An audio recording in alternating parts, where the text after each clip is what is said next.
Society is sponsoring Clinton Heritage Day during the week of 23 to 29 September. The focus of the program is to explore and acquaint citizens with the heritage, history, and events that serve to shape our present-day community. The emphasis on the colonial period during the time of the Revolutionary War. The events planned are as follows. On Tuesday, September 24th at 7 p.m., Holden Memorial, Goodman, Norton, Tiswhistle, and then Pedant will talk to the events that mark the local participation in the Revolution, and Ensign Bernard Way, Adjutant, HM's 47th Regiment of Foot, will lecture on the British perspective. On Saturday, September 28th, St. John's Gym in Central Park area. 10 a.m. to 5 p.m., American and British camps open to public view. These camps are set up with great attention paid to identity and attention to detail. Participants will demonstrate 18th century life and answer questions. Military drills will be conducted. 11 a.m. to 12 p.m. artillery duel between American and British forces. 3 p.m. to 4:30 the Battle of Clinton will take place in Central Park. The rules of engagement, maneuvers, tactics, and customs are all historically accurate as is possible. 5 p.m. the camps will close to the general public. 5:30 p.m. a ham and bean supper will be served at St. John's Gym. This will be an opportunity for families to share a meal and meet with the reenactors. 8 p.m. the Holden Memorial, George Washington will give a talk on the Revolutionary War. Sunday, September 29th, St. John's Gym in Central Park area. 11 a.m. to 3 p.m. American and British camps open to the public view. At 1:30 to 2:30 p.m. the Battle of Clinton in Central Park. And that answers.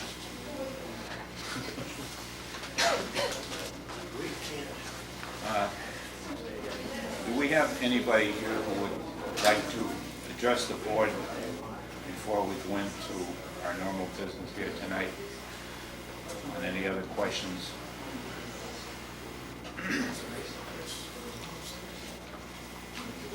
Are they here? Present?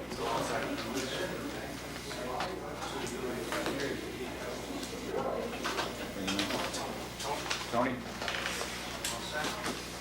Bring some chairs and 2 trucks.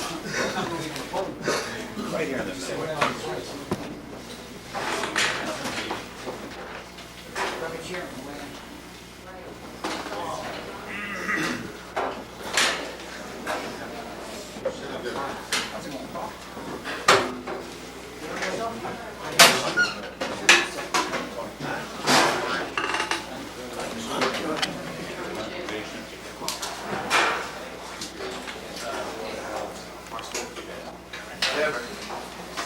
Whatever order you want to go, doesn't matter to me.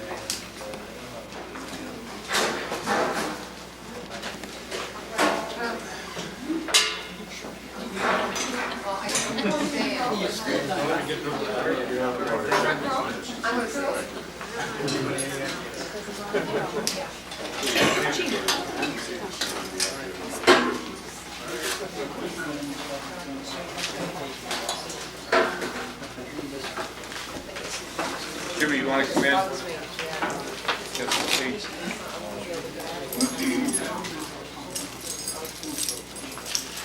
Why don't you girls move down a little bit so we can... Oh, you went over there? Whoops, I get you came up, sorry.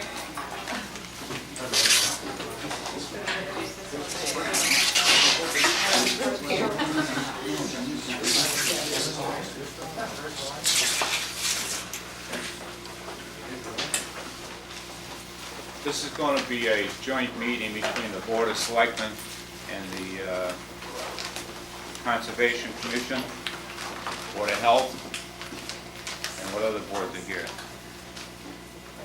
Planning Board here? Let's see. The Recycling Commission, are they here? Somebody represent them?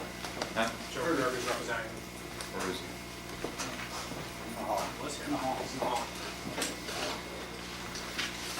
No, who's that out? Could I ask that people use the microphone? Pat is going to be carrying it around. People have questions. All right.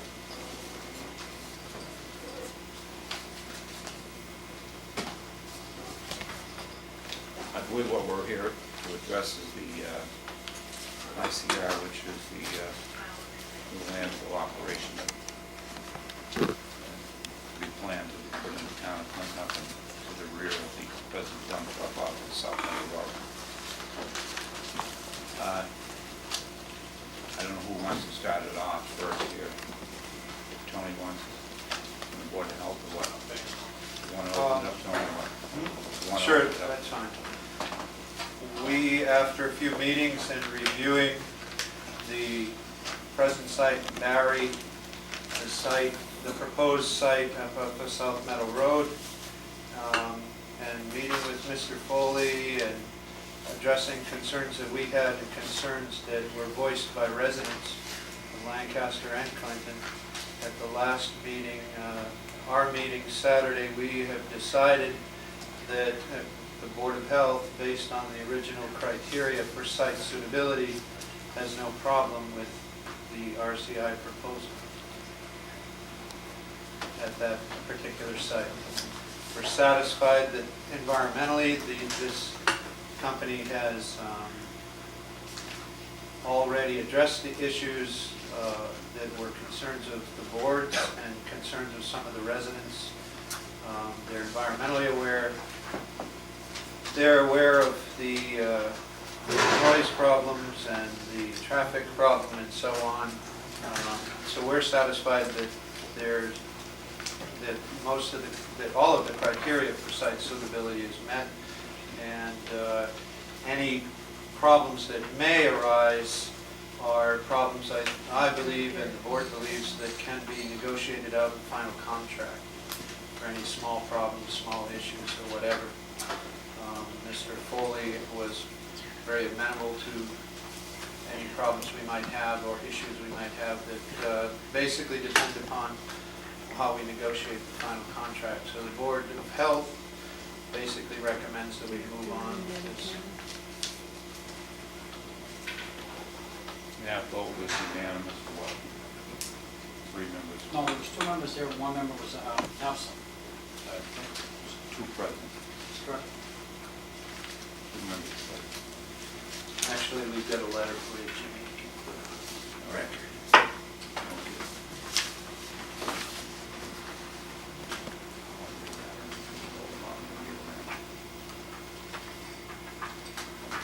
Now, the other committees here is the Conservation Commission. You want to talk, Mr. Gannon, Chairman of the Conservation, or Well, I'm John Gannon, Chairman of the Conservation Commission. At the present time, there isn't too much that I can add to what Tony has already told you. We have met with Mr. Foley and his engineer. Both myself and our agent have gone to Barry. We looked at the operation up there, very satisfied with it. If we could get the same thing here, I don't think we'd have any objections to it at all. But until such time that they file a notice of intent with us, we can't say anything. They file a notice of intent with us, which is basically what they intend to do in that area. Then we write up an order of conditions for them, which may be a lot stricter than their original request. We do have a reputation, the Conservation Commission in this town, of being too tough. We've been overridden by the state on several occasions. So the conditions we file won't be easy. But I don't see any problem at the present time. The only thing that concerns us, and should concern everybody in this room tonight, is if we don't go ahead with this, there's absolutely nothing to stop the state from coming in here, taking that land by eminent domain, and adding to the sludge plant that's already up there. And you know what you've had with that this summer. So that's about all I have, except I think Jolie wanted to add something to it. Jolie, Fred, see here, Mike? Nothing more, Joel? Paul? There were some comments in tonight's paper that I, Paul Colombo. Identify yourself, Paul. Okay. My name is Paul Colombo. I'm the agent for the Conservation Commission. There were a few details in the report that when and if they do file a notice of intent with the Conservation Commission, we would seek some supplemental information on. There was one paragraph about controlling a bird nuisance problem. It would not be within the jurisdiction of the commission, but as a courtesy, I think some more supplemental information could be given. The proposals that are in there are rather vague, not very wordy, and not very specific. We'd like to see cleaned up a bit. There's some debate on the board about groundwater flows and aquifers. What would happen if the impossible scenario were to take place and we had a reversal of the aquifer? We'd like to know what would be a plan if indeed that did happen. Very unlikely, but you have to always anticipate the impossible. And there were a couple of other small details in there that, again, until they file a notice of intent, it would be very hard to comment because we don't know specifically what the project's going to entail until they do get a site assignment and they, come before our board with a very specific intent notice. Mr. Carboni mentioned that before, notice of intent. How long is this notice of intent? Is it weeks or months or what? Once the We're ready to applicant, go now. Yeah, Go ahead. once the applicant would file a notice of intent with the Conservation Commission, we would be under a 21-day time period to hold a public hearing. And that public hearing could run one night, could run several nights. Until the public's questions and concerns are all heard, that public hearing would stay open. Once the public hearing was closed, we would have, as a commission, an additional 21 days to issue an order of conditions. If we failed to issue that, the state would then come in and issue a superseding order of conditions. Now, how will these notices be put in the paper to a legal notice? Public hearings are advertised in the legal notices 5 days prior to the meeting. Oh, the actual legal notice. Right, and they would be posted here at the town hall and town clerk's office. I just don't want to have somebody say that, well, we didn't see it, we didn't know anything about it. I mean, We have to meet the requirements that are set forth in 131 section 4. To finish up, on the order of conditions, if that were issued by our board, there would be a 10-day time period for any appeals that abutters or any 10 residents of the community had that they could file with the DEP. And then it would become a state issue rather than a local issue if there were an appeal. If there were not an appeal, the project would commence. It would be under the supervision of the Conservation Commission. All the orders that we set forth would have to be met in order for the company to receive free title or free deed certificate of compliance. It would have to be issued by our board. before I go any further, I apologize to the board because Mr. Gann and Mr. Carboni talked, and I wanted to know if they had any questions. I think we should, as we take each individual and talk to them, and we could ask questions that you want to save until the end and go over them or whatnot. Sorry, I just want to see it proceed the way you're going. Huh? At the end? Michael? All right. Who else is next? Jim Brock's here for the planning board. Roderick? Give him the mic.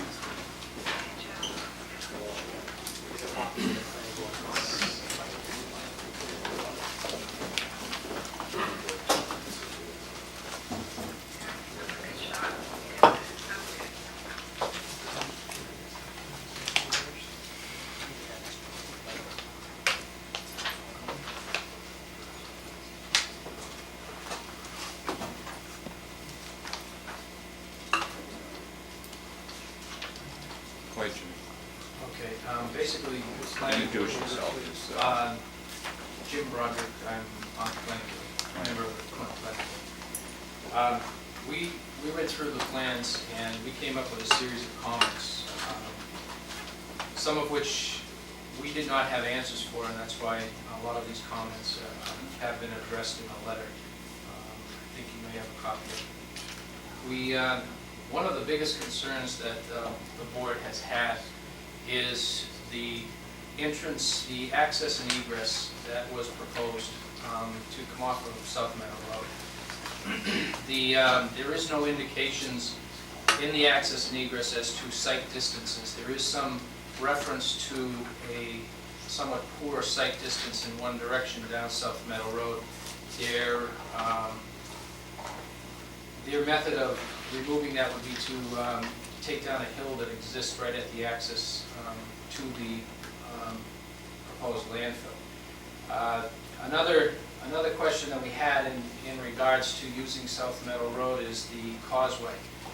Whether or not the causeway between South Meadow and Mossy Pond would be structurally sound to handle truck traffic.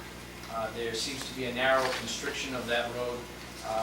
Whether or not it would be safe to pass with large trucks using that as an access, we feel that it's probably needs a bit more study and possibly some type of rectification of the narrowness of that road, whether it can be or not.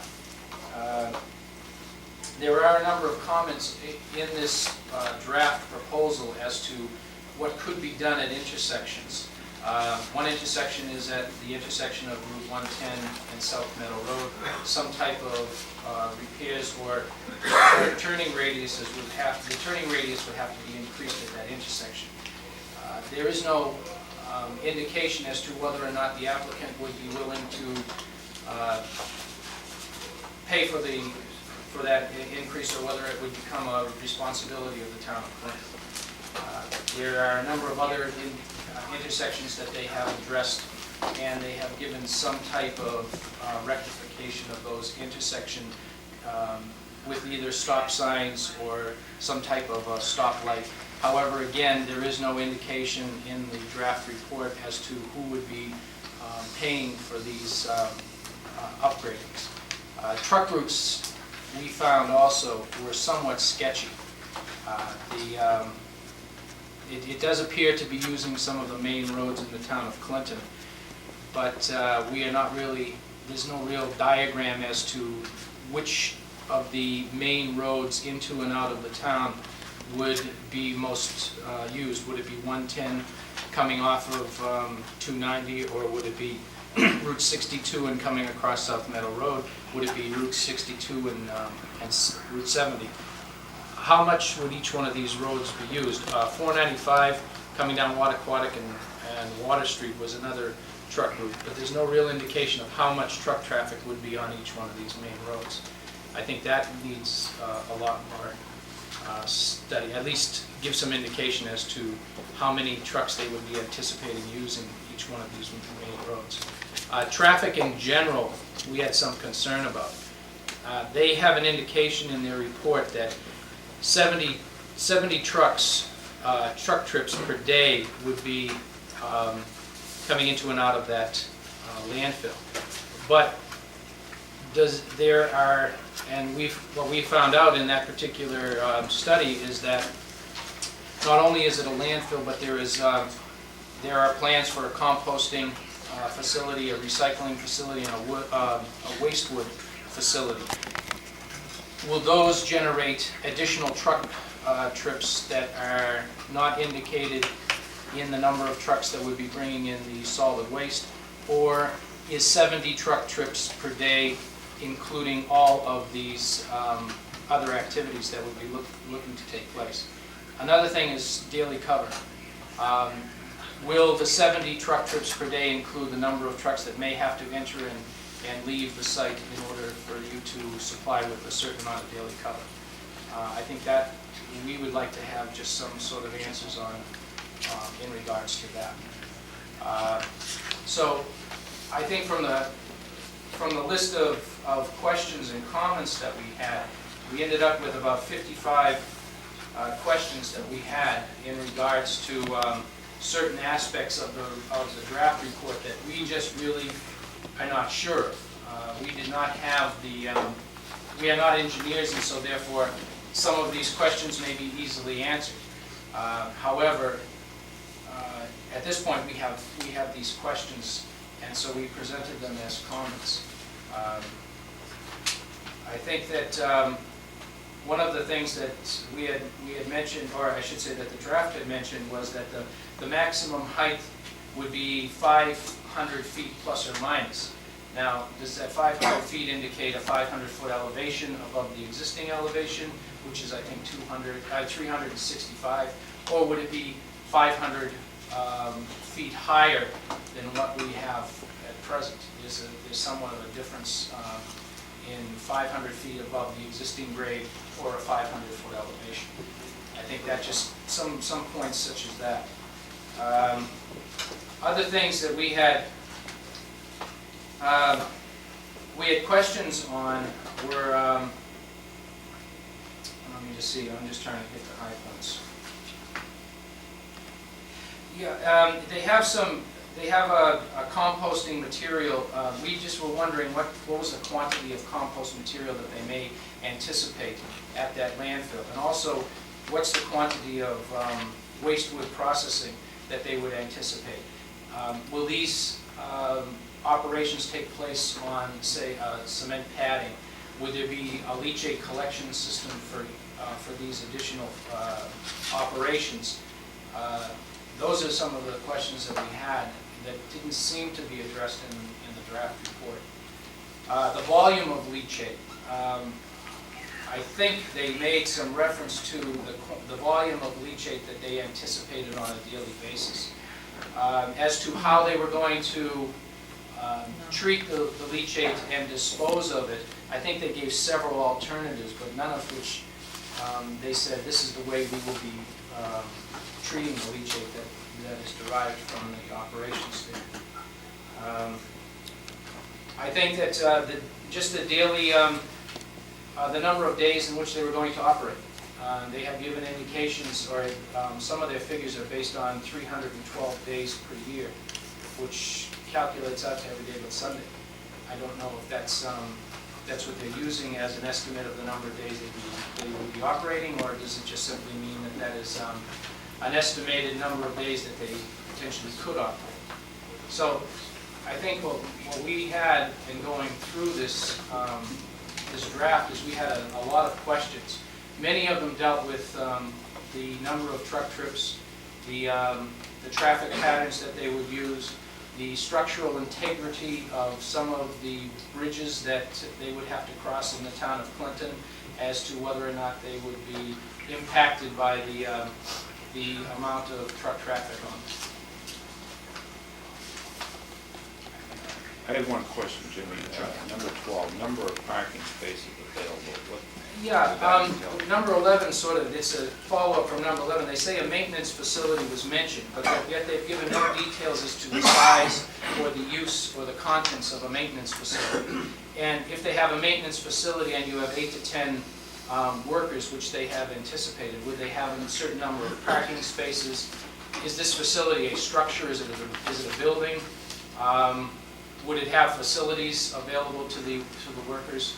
I think that was a question we had as to what is this maintenance building, where would it be located on the site, and another question would be the number of parking spaces that would be generated.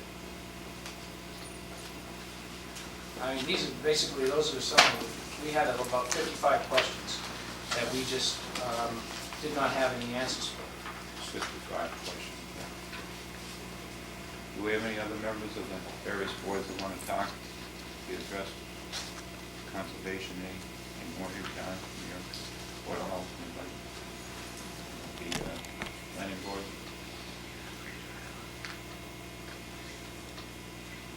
You want to address them and then go to private citizens, private citizens also. We'll listen to the private citizens. All right, we're going to go to the private citizens and start with. This microphone.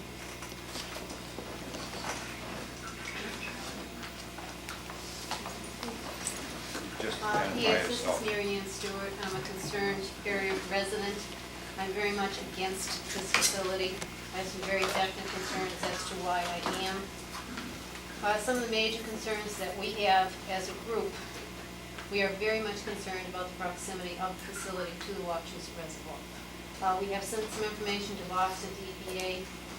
Your article tonight in the paper indicates 1,700 feet south. Now, I'm very well aware of groundwater movement and that your drainage pattern is not in the direction of the reservoir. However, I'm more concerned about the possibility of what kinds of materials are going to be in the air that are going to be generated from this. Now, I feel that some of your committees have looked at that 4-volume report very, very carefully. I have taken time to go through it. and these are some of the concerns that we have. This is from the Natural River Watershed Association. This has been addressed already. The proximity of this proposed project to the Wachusett Reservoir requires very close scrutiny. What are the potential impacts to the reservoir from landfill construction and operation, including potential impacts from fugitive dust, volatile organics, and other pollutants associated with the transportation, processing, and disposal of solid waste? What are the potential impacts on watershed protection lands? Now, I don't know if you people realize the magnitude of the facility that you are about to become involved in. They have purchased 67 acres of land. They are going to initially develop 21 of those acres as a landfill. Now, I did go to Barry yesterday. I did tour the facility in Barry. To me, we've got another big dump, and that is an 11-acre facility that is processed. Yes, I agree, they are managing it, it's a dump. They are burying materials. I did see the building that houses the maintenance equipment, and that apparently is a much smaller facility. I talked directly to Mr. Foley. I feel that he is a very good businessman. He's very capable of addressing people and answering questions. I asked him what the long-term plans are for the 67 acres. He said, I'm a businessman, I cannot answer that question for you at this point. He showed me a very nice picture of a sludge composting facility that they have in Springfield, and I asked him, could you possibly tie in our current sludge landfill with a facility such as this in the future? He would not answer that question. This was a very large building. I questioned the smell that was associated with such a process. I'm also concerned, having a biology background, with generation of spores, mold spores, that can get into the air. I'm very concerned about the kinds of materials that might get into the reservoir. And I feel that I'm very qualified to address this particular issue. That's my first concern, that I feel this particular facility is much too close to the Wachusett Reservoir. This is from MassPERG. Landfilling is not a preferred option for solid waste management, and it does not meet the draft of these required conditions for the landfill. This particular environmental impact report contradicts the master plan of the state for landfill management. The proposed facility in Sterling and Clinton would include a landfill as a major component. That's taken from their particular letter also. You have a tremendously long list of environmental impacts for this particular site. You have construction impacts, you have long-term impacts. This is from their report. I took time to go through it. I have copies of that, and I've taken more time since we've been to the Selectman's office. It affects inland wetlands, long-term impacts, and construction impacts. It affects traffic, construction, and long-term. It affects open space recreation. It affects fishery, wildlife, for both. It affects vegetation and other materials. It does not affect agricultural lands per se. I would question that with the orchards being in the immediate vicinity. Water pollution, construction, and long-term impacts. Water supply use, both are applied. Hazardous materials, construction impacts are checked. Air pollution, both are checked. Noise, both are checked. Construction and long-term impacts. And aesthetic, of course, is addressed. Another concern that I have is the area ponds. I have some enlarged aerial photographs of the proximity. I don't know if your television cameras will pick this up. I have submitted this picture to EPA in Boston, to Susan Tierney, and I don't know whether your TV will pick that up. Does that pick that up? Yes. All right. This is showing you, one hold that please. All right. This is showing you in this particular picture. Right here is your reservoir. Here's some of the wooded area. Here's your capped landfill, your proposed facility. I'll do it upside down. Is going to go directly to this area over here. Now, I have some other pictures that indicate, these are smaller pictures. This is your currently existing road that leads into the landfill. You have standing bodies of water that are in the gravel pit area. These are areas that will eventually leach into the area ponds. Now, I've heard the big story about liners, okay? I'm not a big believer in liners. I feel that at some point in time, it doesn't have to be immediate, I think those liners will fail. And you have 5 major ponds that are being used for recreational purposes that I think long-term impact will reflect itself, even with the type of management that you have available today. So I'm concerned about the long-term impacts of the 5 area ponds, Mossy Pond, South Meadow, Coach Lace, and some of the smaller ponds that are in that area. Another concern that we have is, well, I've already addressed that, the long-term plans of this particular facility. They will not tell me what they intend to do with the other acreage. I'm very concerned about that because some of their other facilities do have huge compost piles that, from what I understand, can generate a smell. They have to be turned periodically. They told us yesterday that that would be a musty smell, okay? I really don't care for musty smells. I personally am highly allergic to mold spores. I feel that could be a health hazard for me. We're concerned about the aesthetics of the area. I will definitely be directly affected by the facility, and we find that we're very, very concerned, and I'm sure you will hear this from some other people, about the property values of the homes that are on the area ponds. Many of these ponds have been used for swimming purposes, and once damage is caused to these ponds, as has been indicated by poor management from past practice, you would find that it's very, very difficult to do a reversal of that particular situation. Now, is there another picture? Okay, do you have that picture? Sure. That particular picture there, okay, this was a picture that we wanted to just prove a point. And this particular picture here, this is a different one. This is something we addressed a while ago. There's your capped landfill. This is material that is still leaching out of the current capped Clinton landfill. And we are aware that this is not the concern of RCI. But as far as long-term and liners, and just the fact that they would put a dump near those bodies of water and near the Wachusett Reservoir, I'm very, very much against it. I have a background in biology, I have a background in geology. I'll be glad to answer any questions that people might have regarding these issues. But I don't feel that this is in the interest of the town to accept a facility of this type. You're talking about a regional landfill, not a dump for Clinton. You're talking about a regional landfill that is going to accommodate towns in northern Worcester County, Middlesex counties, towns within a 30-mile radius, Leominster, Fitchburg, possibly part of Lowell. You're talking about a big project. Do you realize the significance of what you are asking the town of Clinton to take on? And as far as 113 communities could be serviced by this. We saw the trucks yesterday. Those trucks are huge. I really don't think that this is the type of a facility. I grew up in Clinton, and I really feel that this is not something that you should be doing for the town of Clinton. I don't think you have a tremendous response of people here tonight because they have access to the television. I don't know what kinds of comments you have received from your townspeople. I would highly recommend that you have a non-binding referendum question on your fall ballot to see how your townspeople respond. Within a 2-day period of time, I was able to get over 250 signatures. And I'm sure if we had pursued further, we would have gotten many, many more. It's just something that I have not done. But I want it on record that I'm very much opposed to this particular facility.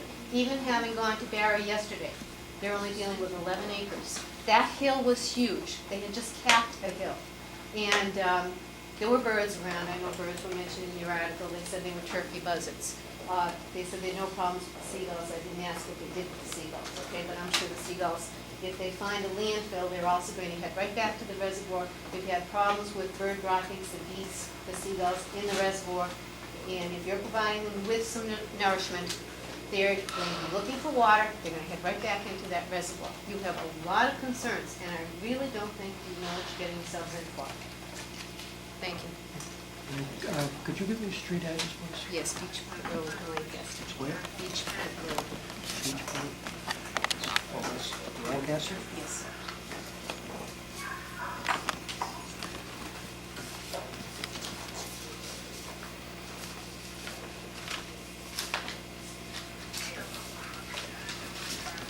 Do we have anybody else? Care to talk on it? Mr. Gannon Yes. again? As chairman of the Clinton Conservation Commission, when we do hold the next meeting with Mr. Foley, we have every intention of bringing in the Lancaster Conservation Commission and the Sterling Conservation Commission.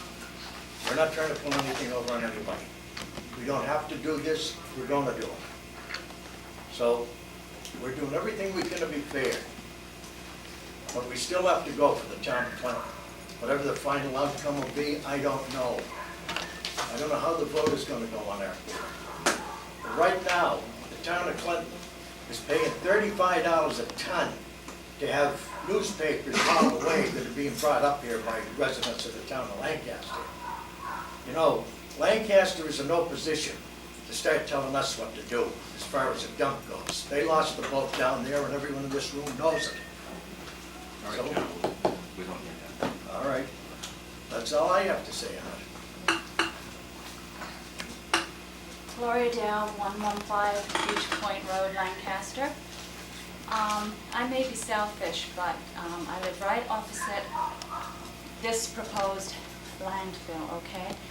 And to see the devastation, I moved in 15 years ago, and I knew there was a landfill there, but there were a lot more trees.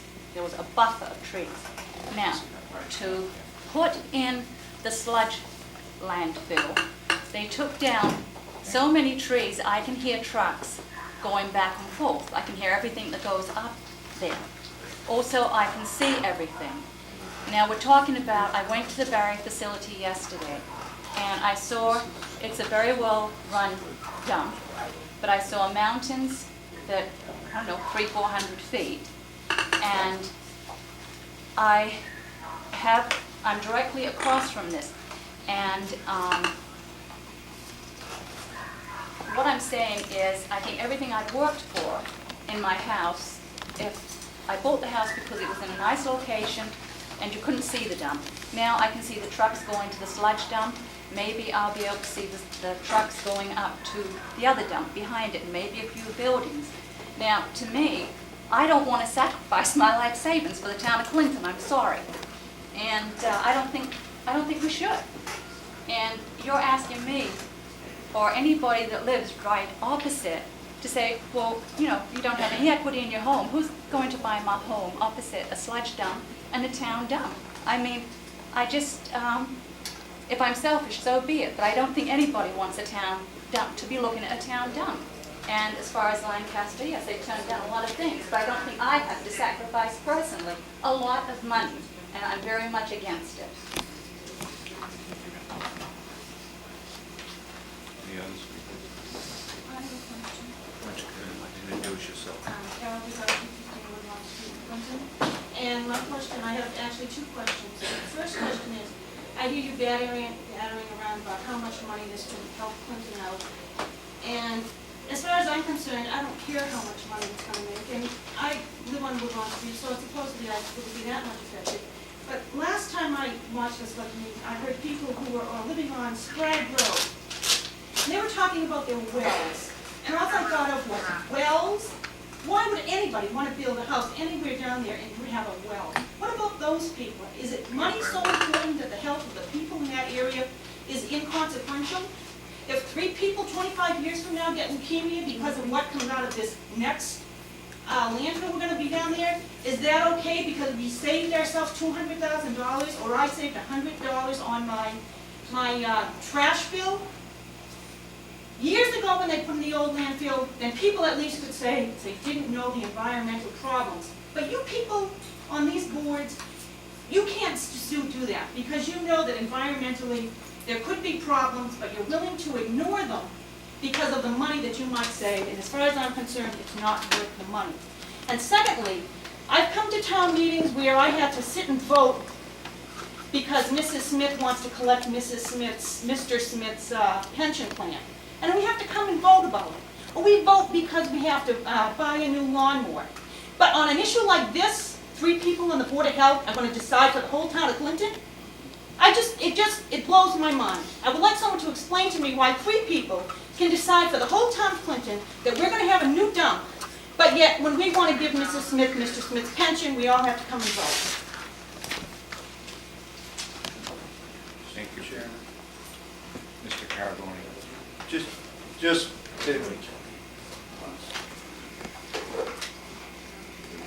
to start with the last question first. 3 people on the Board of Health, the number is because you have 3 people on the Board of Health in the town of Clinton. Why 3 people on the Board of Health make this decision initially, and we do not decide that Clinton is going to have a lined sanitary landfill. What the Board of Health, by state law and state mandate, Sanitary Code Chapter 2, we are the ones that determine only site suitability criteria that is outlined in that law and in that chapter. That's all we do initially.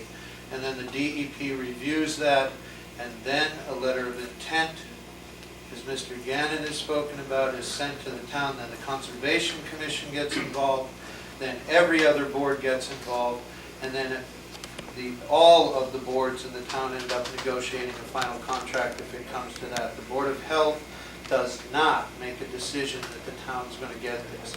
All we decide upon is based upon criteria set forth by the state. The Board of Health has the jurisdiction to examine that criteria based on environmental impact report and decide whether or not that site is suitable by that criteria. And that's all we've done as a board. And the townspeople though will never, ever, no matter what you decide, once that's done, the townspeople will never get a chance to vote on the issue of whether or not a dump goes up there. Incorrect. Right? Towns, Correct. we never said that. No, but I'm The saying board- they never will. The voters will never get a chance. It's never going to go before the voters of the town of Clinton. Never been said that way. No one has ever said that the townspeople won't have a say in this. Well, can you tell me that right now, matter of fact, they are going to get some? Townspeople have had a say for how many weeks? I'm saying a vote. I'm not saying coming to a meeting. I'm saying a vote. Can you tell me right now, on the record, for the TV audience, that yes, this is going to come to a vote at a town meeting or on by ballot, that we are going to vote on whether or not we want a new dump? We'll work that out with the selectmen. The selectmen want to put a referendum on, fine. The only problem is, we've already talked to Foley. Foley says he's willing to come up here, talk to all of the people, have an open forum. He's going to do it as many times as it takes to answer the questions that need to be answered. It isn't something that's all done in the back room and it's over and done with. You don't have anything to say about it. Everything is up forward. We talked to Richie Montori. Richie said we'll get together like we are now. This is just an initial meeting. We plan on getting together with Mr. Foley and be open to the public. He said he'd be open on an afternoon, an evening, a Saturday, didn't matter to him. Whatever the people wanted, he'd be up here to answer any questions. Well, then I would ask the Board of Selectmen, could we put this on as a referendum vote? Do you have objections to that? It has never been brought up to us. We've met with Mr. Foley on 2 occasions, I believe. We had a hearing out there, probably close to a year ago now. And we went over the whole thing, but there was nothing said about anything then. It was just brought to us what they had planned to do and where they had planned to locate it. That's all it was. But And as a there was citizen, very I few could. people there, too. Couldn't I, as a citizen, ask that this be put on, if I got somebody's signature, that this be put on as a, You have that right. so I can come into the selectman's office, someone can explain the procedure, and I can go through that procedure as a citizen to put this on as a, Valid question. Mr. Chairman, Yes, Ms. excuse me, Carol, the only thing is, if you want to go to a ballot, your annual election is not until next April or May, and I would think we'd have to address it at a town can't you meeting. couldn't you hold off that one? I mean, is this something we have to? I could, but as soon as, once this site assignment is given, everything proceeds rather rapidly after that. And I don't think, I honestly think that we would see site assignment given before next May. How about the But next I would, yes, I would be in favor, myself personally be in favor of a referendum at a town meeting, have an article on it. Well, what stops that? What stops something that, can't you stop that from? Unless you can research with the town clerk, maybe call a special election, I don't know. Sir, could we have your name, please? Mike Ryder, 19 Hill Street, Clinton. I was just wondering if you could stop it so that people have time to think about it. It seems like we're getting it pushed right down their throats. What I know I about mean, it, it didn't come out in July. we're the And last gonna ones decide involved. within the next couple of months.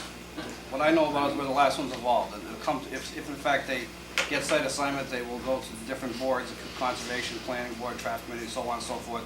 They'll all set their order conditions. As long as they meet them, that's when they come to us for, to negotiate a contract. Not all the town boards, they come to the Board of Selectmen, Mr. Carbone, to negotiate this final contract. They might negotiate with your boards on the different criteria that have to be met, but the final contract comes to this board right here.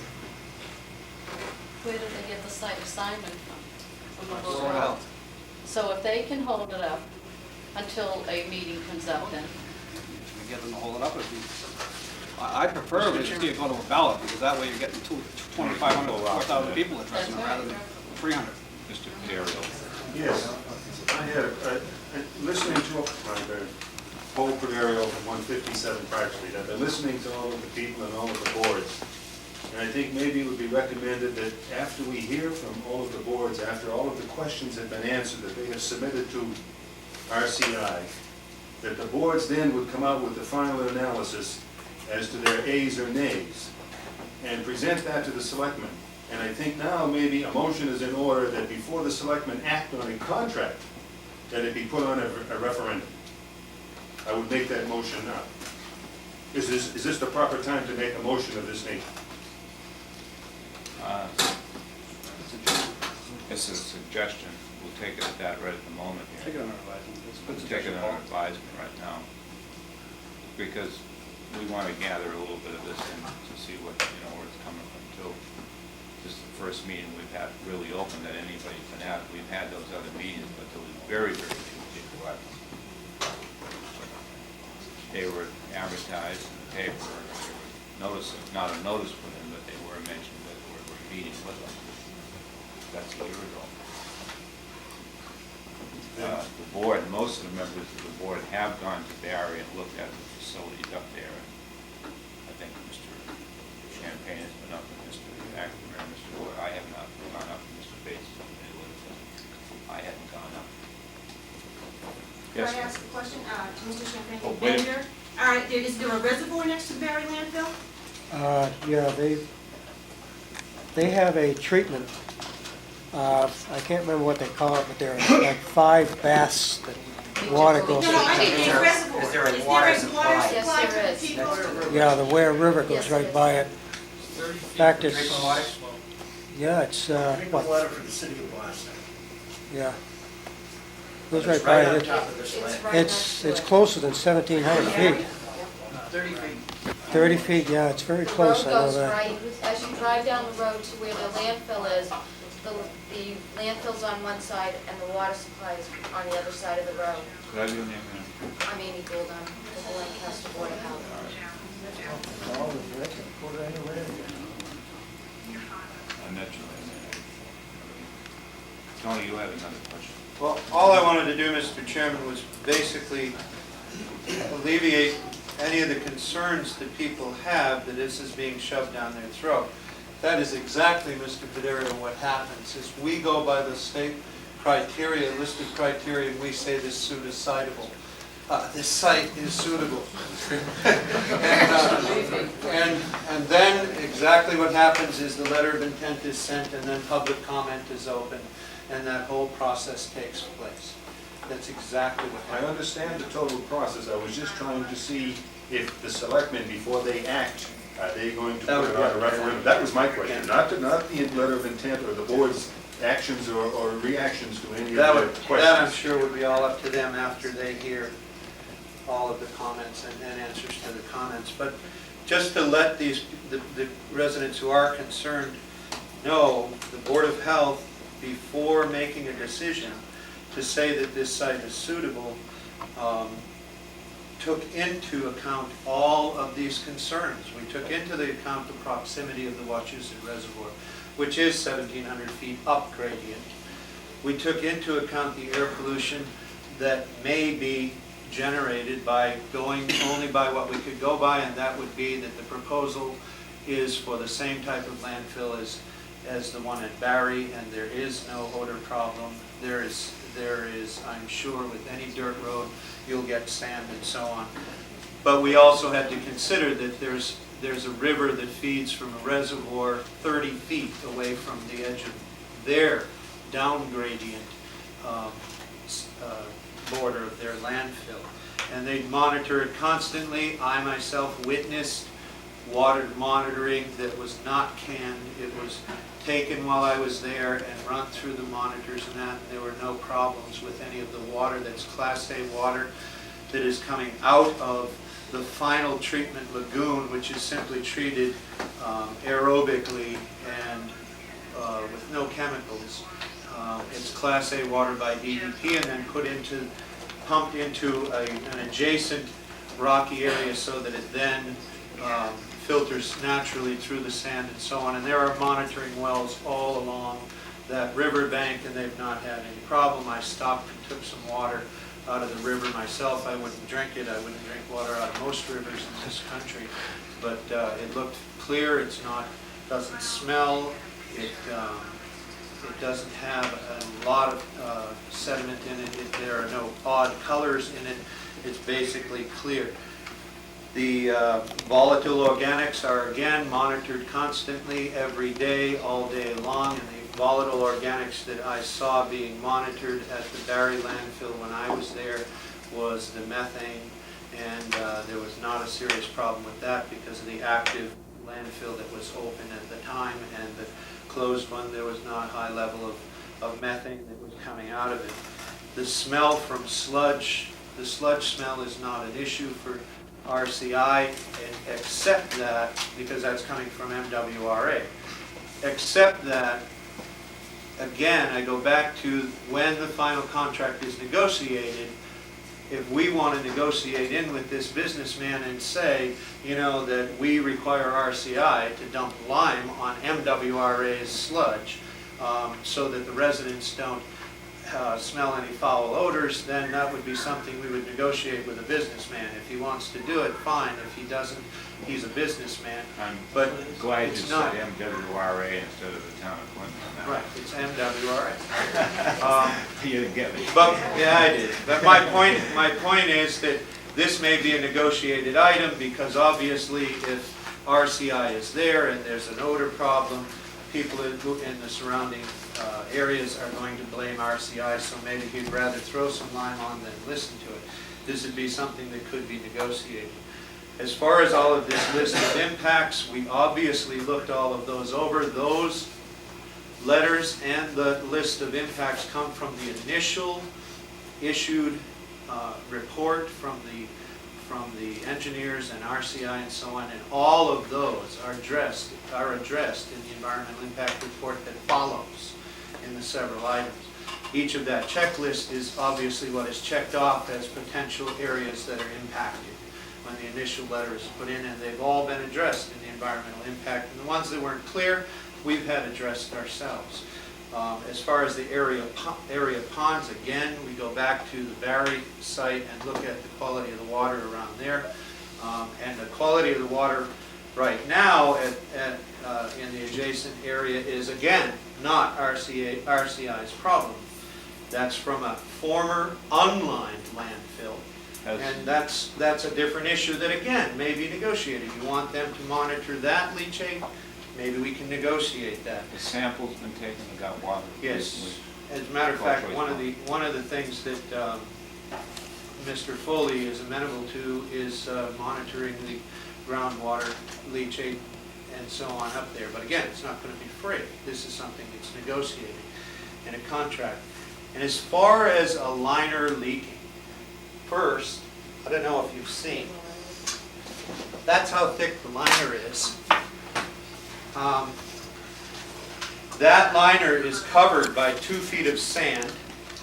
It is on top of clay, which is natural impermeable material at the site.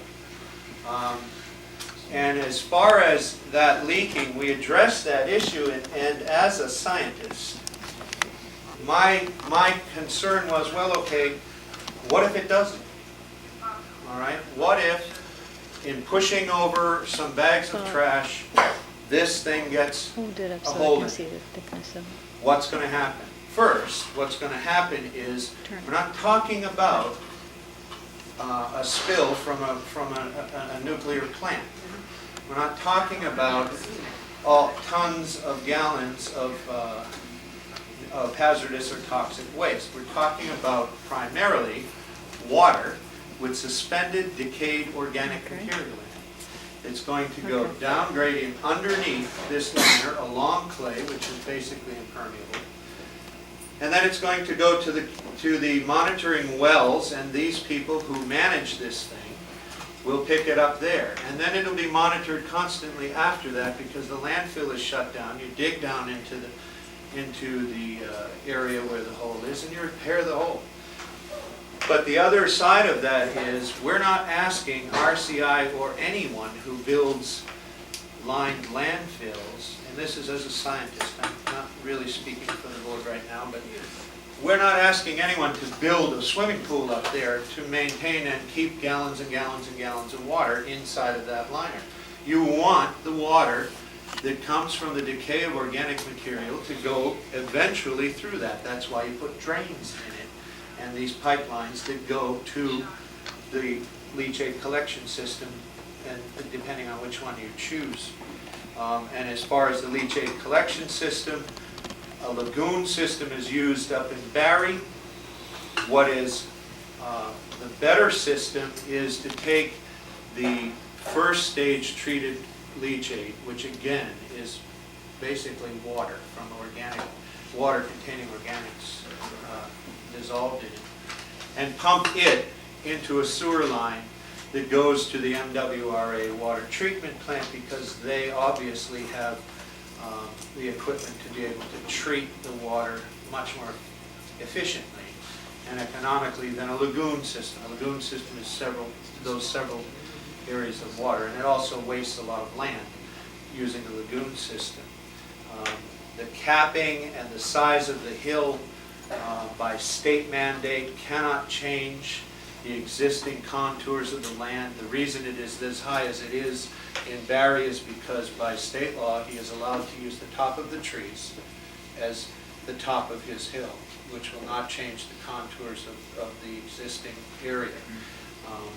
So that again will be the height of that will be mandated by whatever the existing contours are up there. And aesthetically, once a cell is capped, it's capped, fertilized with the organic material that comes out of the landfill, and grass is planted, and it becomes a rolling hill of grass. The trucks and so on, you're talking, I witnessed when I went up there during their day of operation and spent the day up there. We're talking about a 300 ton a day landfill, and that 300 tons was generated that day, and it took 40 vehicles to bring 300 tons into the Barry landfill while I was there. 40 vehicles over 8 hours a day is five trucks an hour. We're not talking about a convoy. And again, the negotiations could say that nobody goes over the South Canal Road, that everything comes in and out from 110. That's a negotiated item. And if people don't like that because of the proximity to the school, then they own the land further up. Make them put a road in from up there and make them pay for it. Further up, 110. These are negotiated items. We've looked into all of these. And as far as the issue of money versus people's health and safety, to whoever it was that brought that up, the Board of Health never once discussed any money as far as how much money the town would be saving or how much it would be making with RCI. Our concerns were the concerns that the people had voiced at the last meeting, and my concerns as an individual had nothing to do with whether or not we were going to save money on trash and all of that. That comes down the road. That's all negotiated. Our concerns were environmental concerns, health and safety of the people.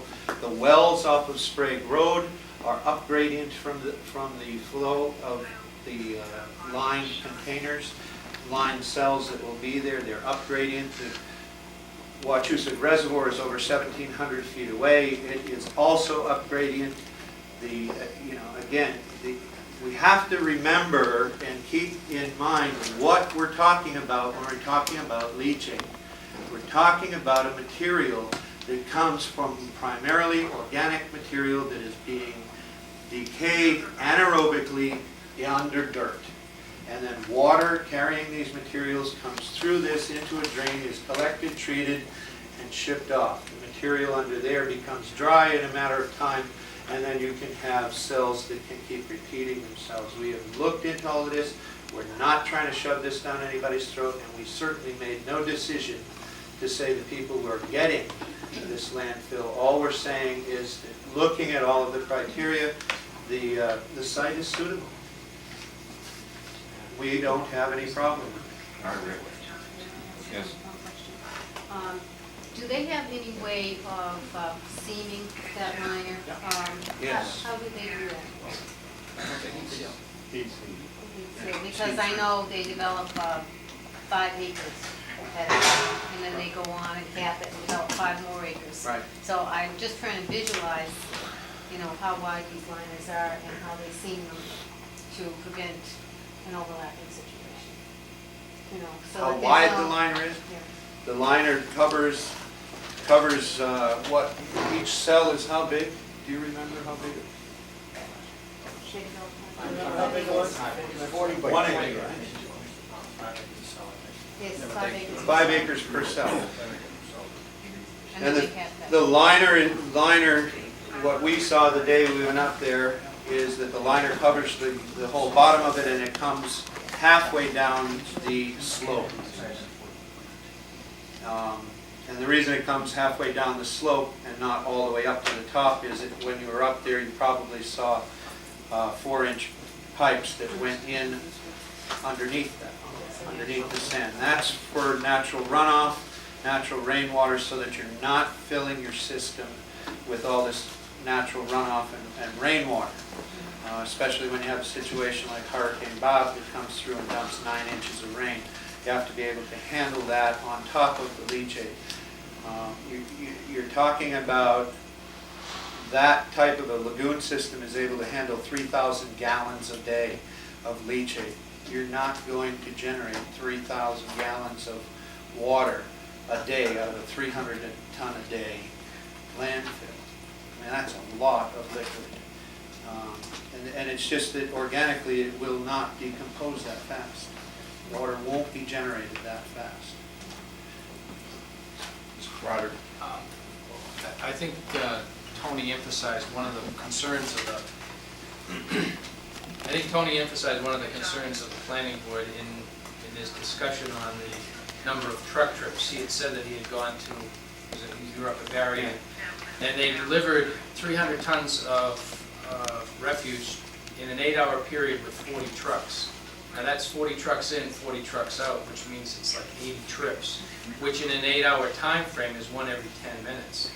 And I think that's one of the big concerns that the planning board has, is because in addition to the 300 tons per day, they have made reference to 50 to 60 tons of recyclable material, which if you can put them all into a 10-ton compactor, you'd have another 5 to 6 truckloads on top of that.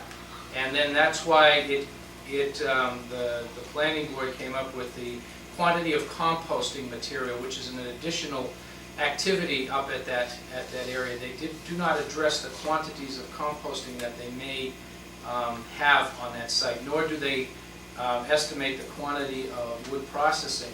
I think these are the questions in regards to the number of truck trips that would be generated in an area like that, that 40 trucks, if they have all of them 10-ton compactors being used to travel to this landfill, and if you could get 300 tons a day in with 40 trucks, you have an additional number of trucks that aren't really specified for the recycling activity, the composting activity, and the wood processing activity.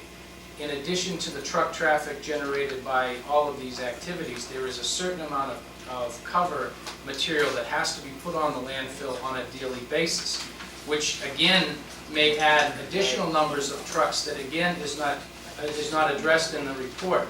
And I think that's one of the reasons why the planning board is so concerned as to not only the number of trucks, but also the routes that these trucks will be taking. If, on the other hand, smaller compactors of say 5 tons or less are used to generate a certain amount of this 300 tons, or if smaller trucks, and they do mention like landscape landscape companies putting their compost in, that generates smaller truckloads, which in turn may add to the amount of truck burden that the roads in that area have to withstand. I think that's the key point, or one of the key points that the planning board would like to have additional questions answered on, is what would potentially be the overall traffic impact to the town, to that area, what routes would be the most likely for them to take. Will the structures that we have up in that area, such as the causeway between South Meadow and Mossy, will that be structurally sound and able to take it? There is a 30-inch water line that services Leominster that runs right under that Causeway Road. Will that have will the truck traffic on that have an impact? I think that's one of the concerns.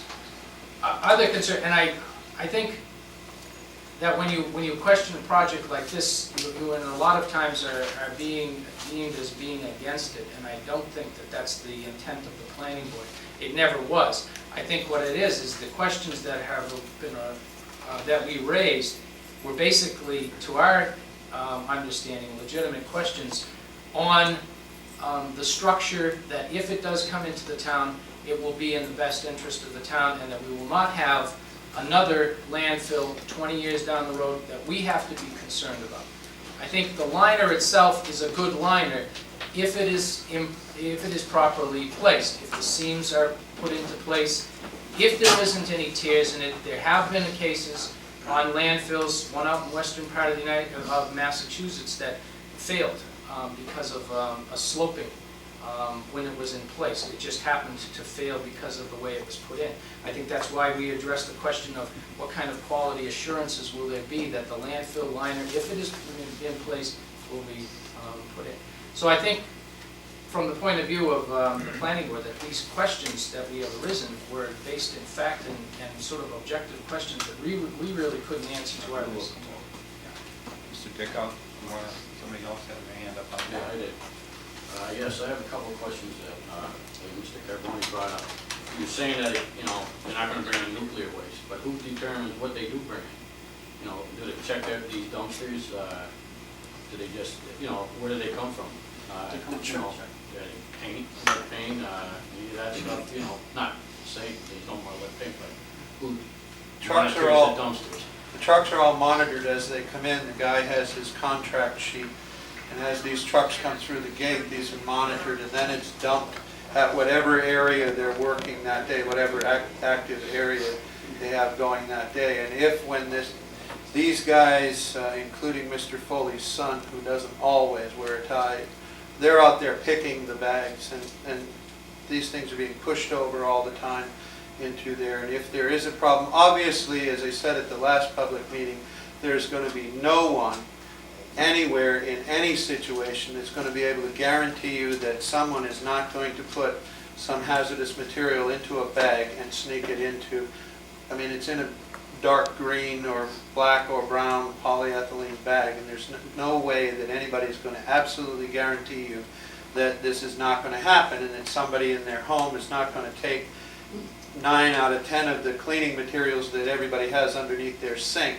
and throw that away into the bag. Education is important there, and what you obviously have to hope for is that if people are if people are this concerned about the environment, that they are going to take issue with a landfill over leachate, then they would be as concerned with what they're putting into those green bags in their homes. I don't think we're going to worry more about the people in town. I think it's the companies that, factories, medical, you gotta see what another thing you have. Hospitals. Another thing you have to understand is that each and every, this is a 300 ton per day landfill. That is the limiting factor.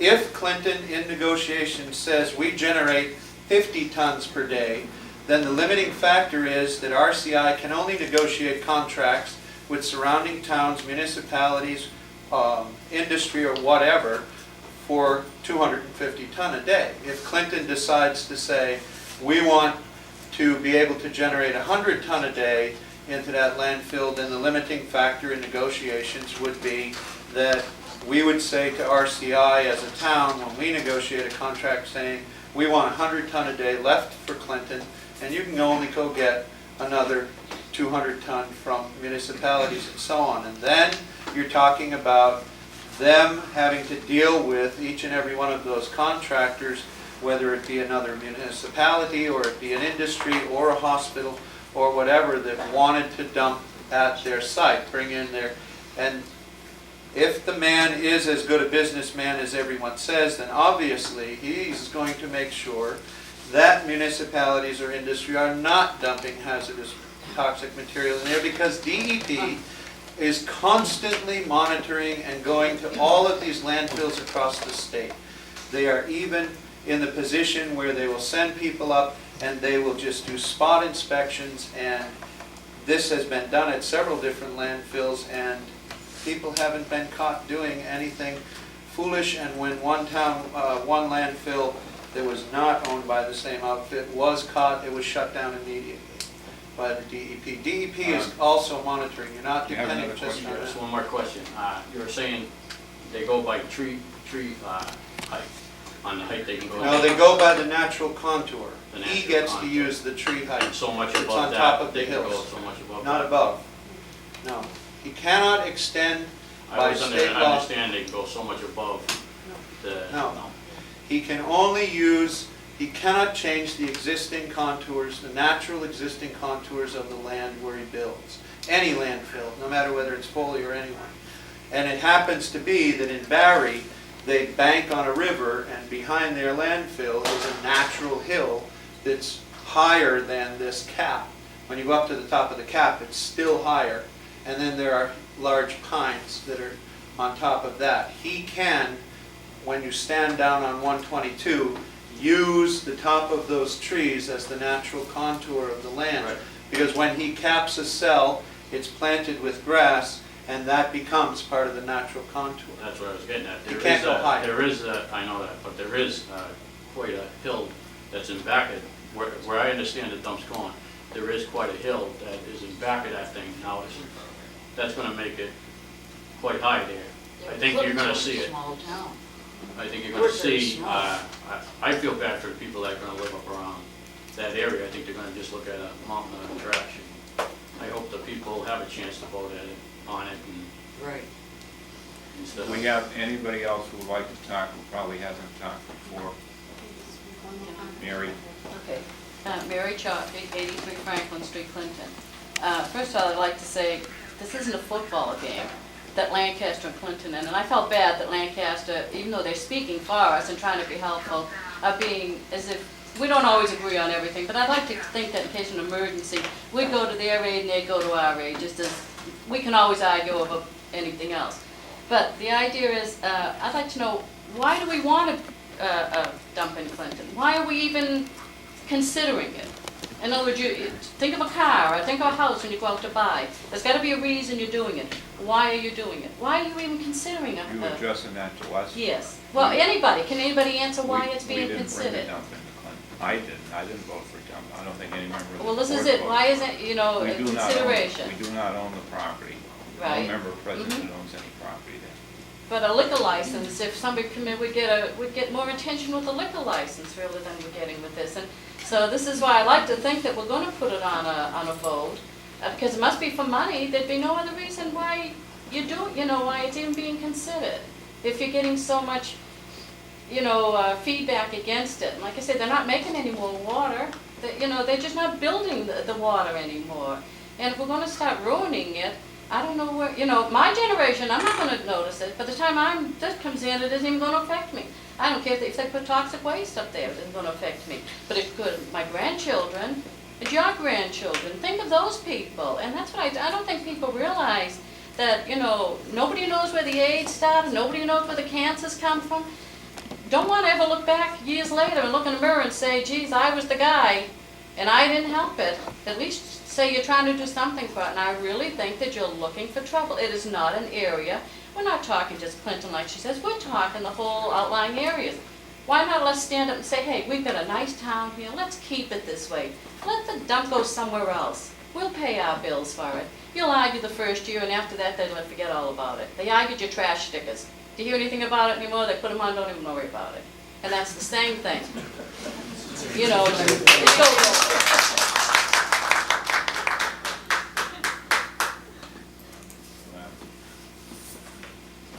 Anybody else? Yes, ma'am. My name is Diane Parody. Do I need to speak at the microphone? Thank you. My name is Diane Parody, and I live in Lancaster. I would just like to make two comments. Which One, street, ma'am? Would you tell us? Beach Point Road in Beach Point Lancaster. Road, same area. Yes.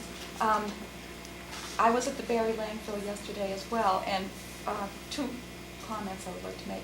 One is that if that landfill is managed appropriately, they expect that it will have a 50-year lifespan, which I think is relevant to your comments, Mary. I think that could have a severe impact on the reservoir, the ponds, and also South Meadow Road. The fellow up there stated that they will have 16 to 18 wheelers in and out on a daily basis. I believe those things accommodate about 100,000 pounds. That would be an issue. 100,000 pounds. That's a GBW. They won't probably, You know, the town of Lancaster, yeah, that's the whole thing. That's the whole plus. did you realize that the town of Lancaster may come in on this? Oh, Yes, definitely. yes, yes. 30, it's a 30-mile radius, sir, Okay. so people have lots of pounds Good, involved in it it. could be a help to you more than a hindrance then. Also, the causeway, I think there's an unsuitability for South Meadow Road and the causeway as an access road. It would be much more appropriate to have an entrance and exit directly onto Route 110. I think the Adjacent to idea the- of, if they didn't even come in at 110, that the road could be built up further. Yes, in this yes. area. I think that would be something to I be. don't know. We can get it right over the railroad tracks, not Yeah. that's another question. Right, take a year. Thank you. One Yeah. comment to Mr. I'd like to Carbone. give everybody who hasn't talked a chance to, because I think members of the boards have some questions probably that they'd like to ask. I think we're starting to repeat ourselves. Yes. I just wanted to ask Mr. I just have one question. Wait a minute. Okay, so, sure. All right, Brad. Roger Dickow, 215 Woodlawn Street. My only question is, the town of Barry, and I don't question RCI's facility, they probably operate a very good facility, I don't doubt that at all, but the town of Barry, where it's located, is it in a residential area? More residential than ours. Is it ours right now? So it's going through towns, in other words, it's going through residential areas where the schools, houses. The only thing separating, Excuse me, she's saying no, you're saying yes. the only, I'll explain. The only thing separating on the west side of 122 North is the river. You have houses all along there and a restaurant. Then when you go into the landfill, there are no houses right or left for less than 1/10 of a mile, and then you're into the entrance of the landfill. Beyond that hill, there are homes up there, and there are homes to the right on another access road. So- But 122 itself, going up there, which is less than half a mile from their down gradient side across the river, is So in other words, the traffic that town is getting right now with their facility would be no greater than ours, and as far as the traffic going through the town and everything. with their facility now, and and the proposed facility, 300 ton a day. Right. And how many trucks do we send to Barry? What do we send it The now? town sends one. One And day? then there is, And what's the tonnage? we average between 12 and 15 ton a day. So in reality, we're talking 280, 285 tons that can still come in, and not the 200 that we could.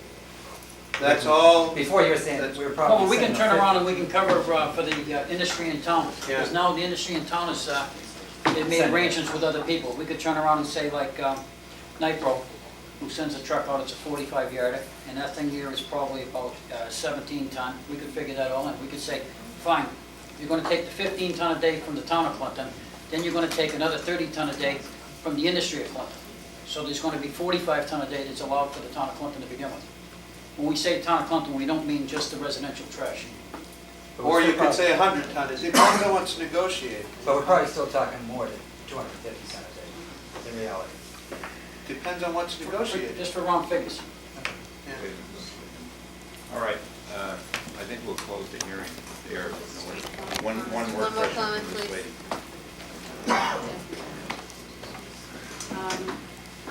I think I'm correct in assuming that this particular landfill does not have recycling as a major component, and there doesn't seem to be an indication that Proposed? recycling. The proposed? Even proposed, it seems like very small The percentage. proposal will be a minimum of 25% recycled. Because in Barry right now, there's a very, very small percentage Right. on the 11-acre site. We've already But talked the to him, and he's recycling willing is to work not a minimum of big 25%. issue with him, because he has Recycling is a allowed big that. issue with them, but the thing is that people have to understand that obviously you can only recycle all that is recyclable. So if people are recycling the way they're supposed to, then obviously more recyclable material is generated and a landfill handles that much more. If they're only being brought 5% of their materials as recyclable materials, then that's what they will handle and recycle. To answer the question in my mind, when I asked it, was about how much is going to be composted, how much is going to be recycled. The answer is an obvious one. All the materials that are recyclable will be recycled, and all the materials that are compostable will be composted. We can't, as a board, we can't sit and project that when this thing is built, we will meet the state mandate of 20 to 25% of all of your solid waste being recycled. The best scenario case is the town of, which town do they always use as the example town? Whatever, Wellesley, I think it is, and they're not reaching the 20. The They're thing giving an is, award for 12%. yeah, the thing is, 25% of what? If you're recycling all the recyclable material coming in, and it only comes out to be 10% of your solid waste that's coming into there, then wherein lies the fault? The fault lies in the education about recycling. And then you increase the amount of recyclable materials, but it is going to be recycling up there. As a matter of fact, RCI recommends that the best way for Clinton to recycle and the easiest way to eliminate a bunch of additional traffic would be curbside recycling. Because Mr. Fuller told us yesterday that recycling is not a moneymaker. And Nobody makes any money on recycling right now. So that right now in Barry is very, very little evidence of recycling at all. So it would still be a major component, is still. Recycling it and composting.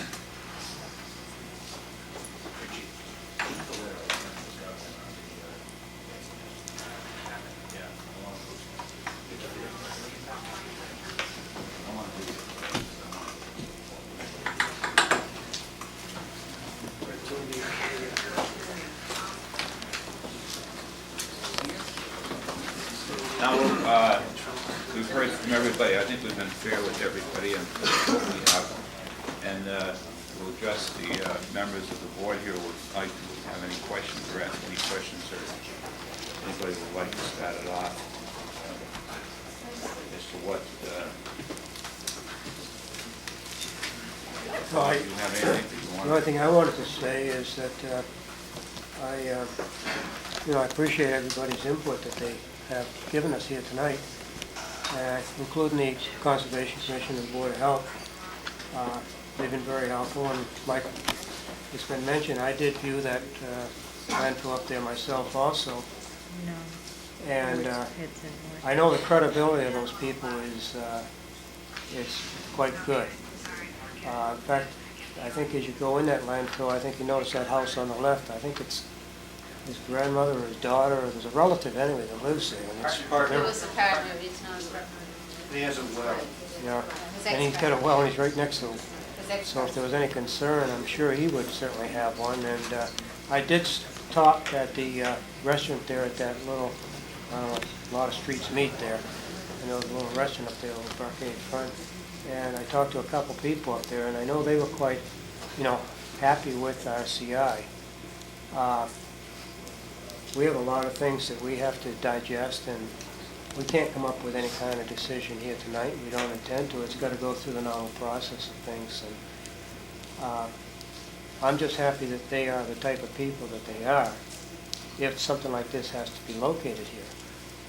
But all the other problems and things that everybody else addresses will certainly, I will certainly consider them. Mr. McNamara? Thank you, Jim. Yeah, I just try, to thank the people for coming and expressing their concerns. I thank the Board of Health, Conservation Commission, the Planning Board. I'm trying to be objective in this matter. Sometimes people say, geez, you're against that dump because of the way I react. I've got to be honest, we do have a solid waste problem as well as all the towns and cities around us, and we have to address it. And one of the ways to address it is through a landfill. I was fortunate enough to go, when I did go up to the RCI in Barry, they were constructing a new cell, and I've seen it in operation as far as when they construct it. My concerns really aren't environmental. I can see where the people in the direct neighborhood would certainly be aware or be concerned with it, but when I seen the cell constructed, like you said, the thickness of that liner, and they do seem that they melted like the last 6 inches. My concern is the definite long-range impact it's going to have on the town of Clinton's infrastructure with the town roads, the traffic patterns. That's my main concern. And is it going to be worth it for the town of Clinton to subject our people to this for the amount of money we're going to bring in? We have a lot of, if them trucks come up over Main Street, 110, the Bird Hill neighborhood is going to be they're going to be down here within 6 months of the dump opening. If we could bring them in through Sterling, but it's like every town has their, I don't want it in my town, syndrome. It'd be great, but I think Lancaster will object to them coming in Salt Meadow Road, and I think Sterling, West Boylston will object to them coming in 110, and if we're hosting it, we're certainly not going to be bringing them in them roads.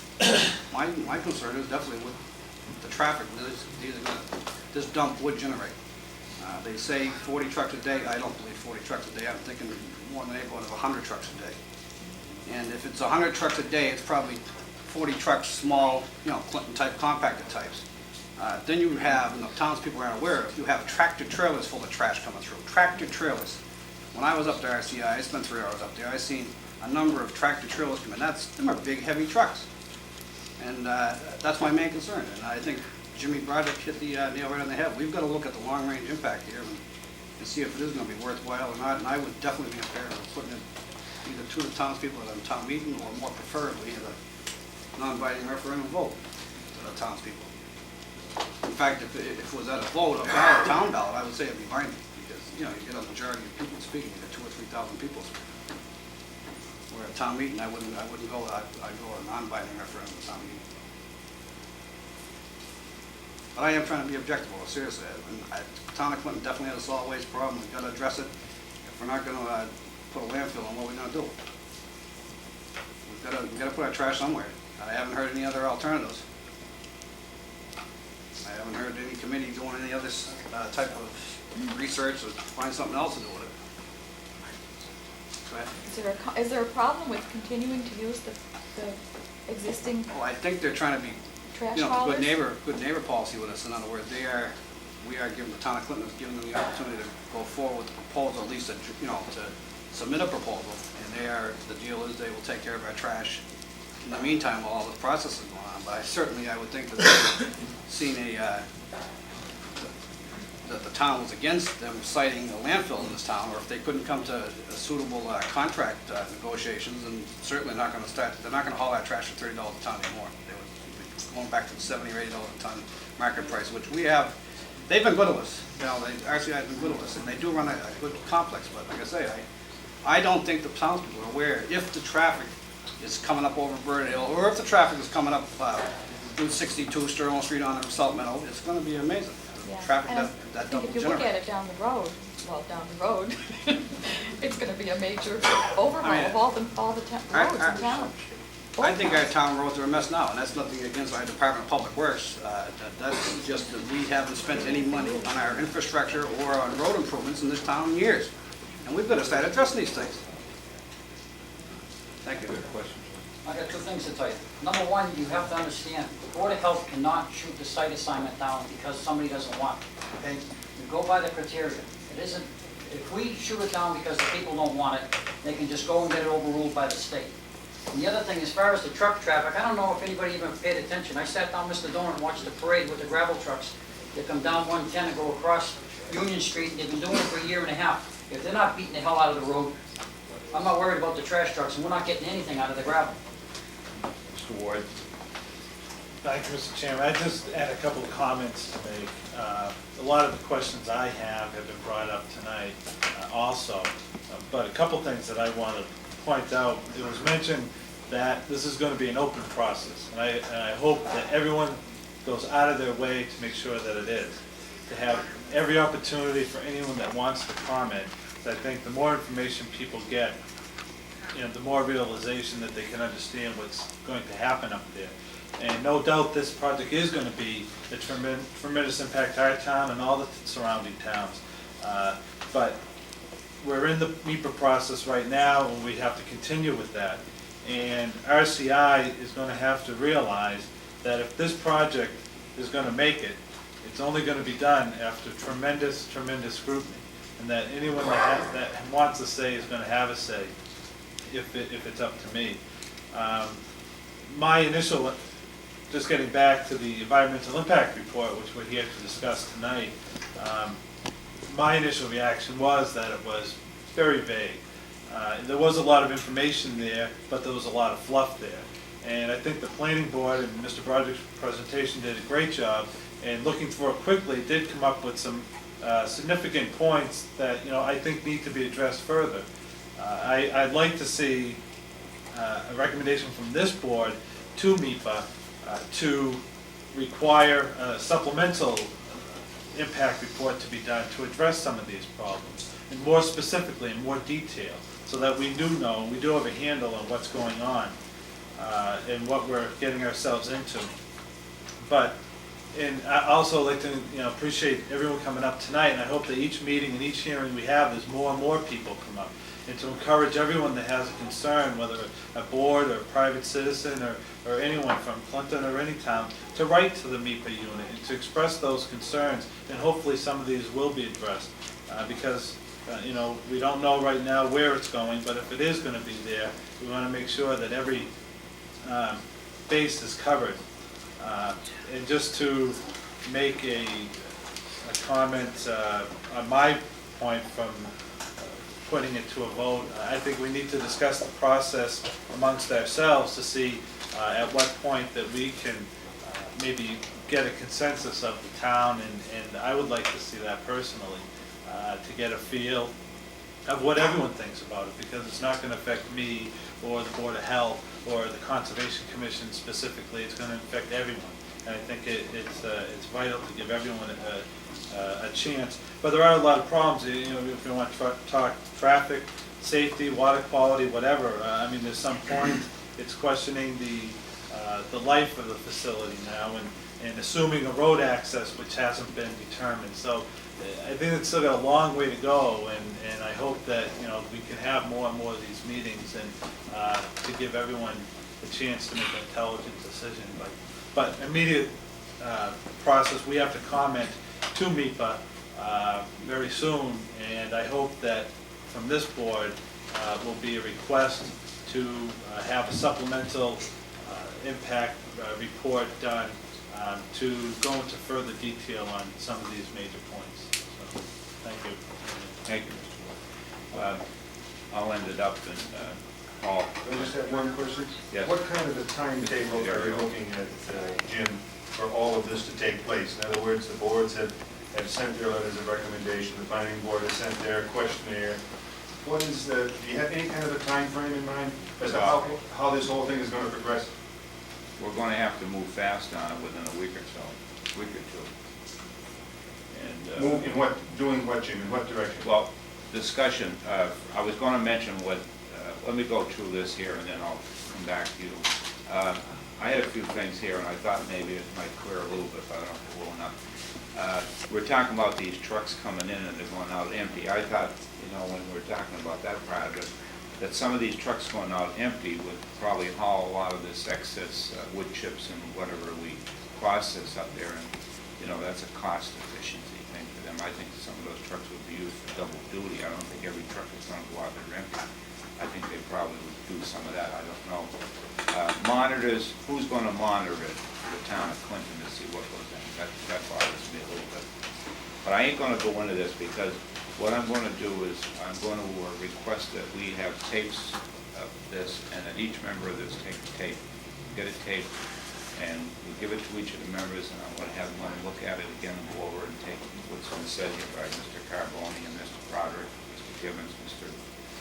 Gannon, and all you nice women from everywhere, Lancaster and Clinton, everywhere, and see if we can come to some decision very, very shortly. We have a lot of things out there that's bothering us, where it just doesn't seem to let up. Every week it's something new again around here. And while I've got you all here from Lancaster and Clinton, and I think this is a thing that's probably going to bother Lancaster a little bit too down the road, is this waste treatment plant going down on High Street.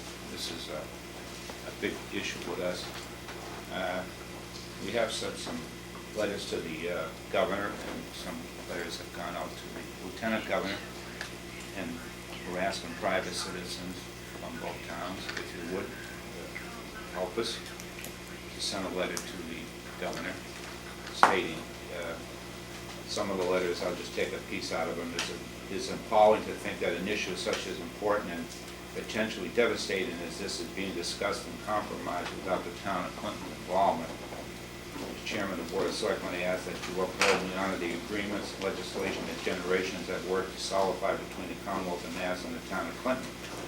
And I ask that the board members sit down and be allowed to talk with others.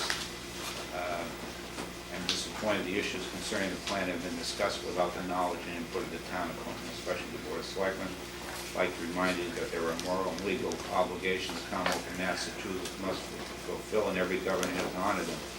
All discussions and negotiations discussions, the Board of Selectmen have an opportunity to meet with you. I hope you reconsider your plans, and the town of Clinton will hear from you immediately. These are parts of letters we have sent out to various members of the board, and we'd appreciate it if you'd help us, because I know Lancaster's going to have a little input in this too. You're going to be proud of it. And, We had some made up that we took excerpts from your and eliminated the well, selectmen this part. is the first one I've seen in this. So we're trying to get those around to people to, Yeah. So answering Paul, I think we've got to act on this fast, like, and we'll have a consensus with the board and see what we come up with right away and see where we're going with it.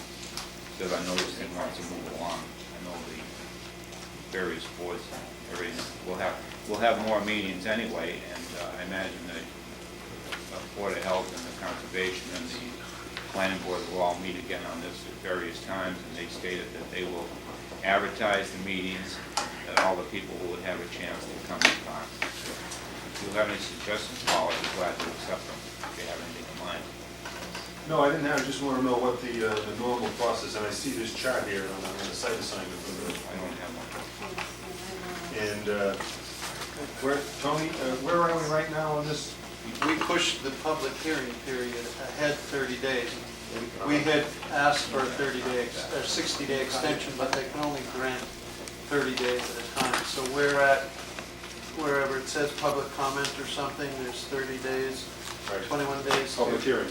Yeah, public comment. So we're coming to the end of that 30-day period. So before your, according to this, before your site assignment process is completed, you have another 45 plus 30, you have at least another 75 days. That's just on the site assignment. 45, right? 45 plus, you said an additional 30 you have in here. No, this is the extension. Oh, this is the We're in extension, the- all right, so you have an additional 45 days then. We're on the exemption now, we're on the extension. Expires September 6th. Friday. That goes out Friday, right? Can we ask something first? Can we, when you announce these meetings, it shows up like in tonight's item. Well, that's pretty tough for people who have school children or work and everything. Now, a lot of these people I informed over the weekend that it was gonna be tonight. Yeah. So is it possible to have it in the night before, say Tuesday's paper? No.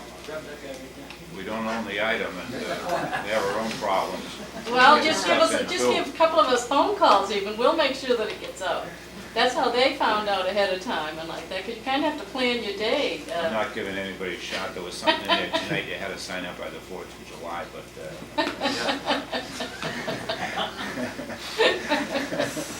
Say what year? I'll get murdered on that one. That's all right. I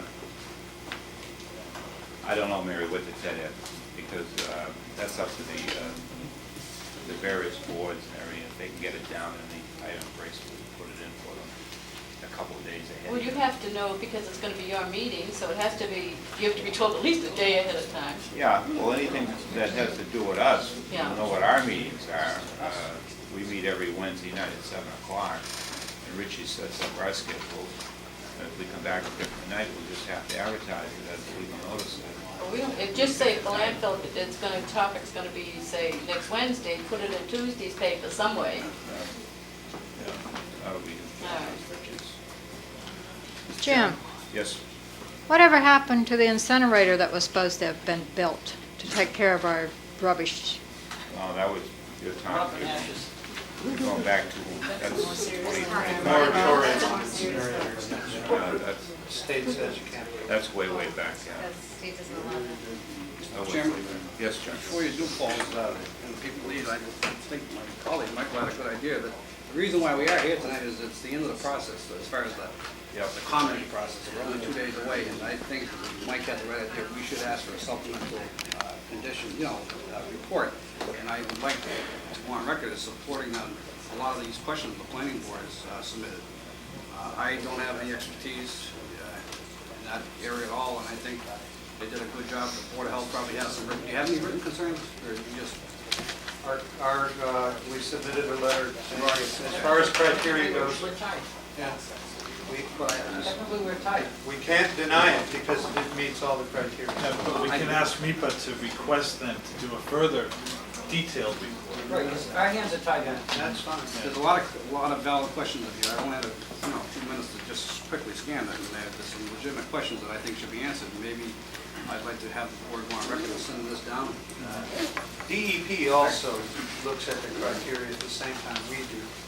Now, if we submit as the board and say the site in our estimation is suitable by the proposal that we've received in environmental impact, they also review it. If there are major problems that they have, which I have not yet been told by DEP that they have any major problems with site suitability criteria, the other issue, and traffic and all of that comes under some of the criteria, but that's why those issues get answered.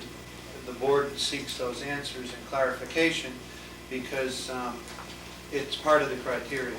So DEP will even tell you that most of this has been addressed in the site suitability criteria.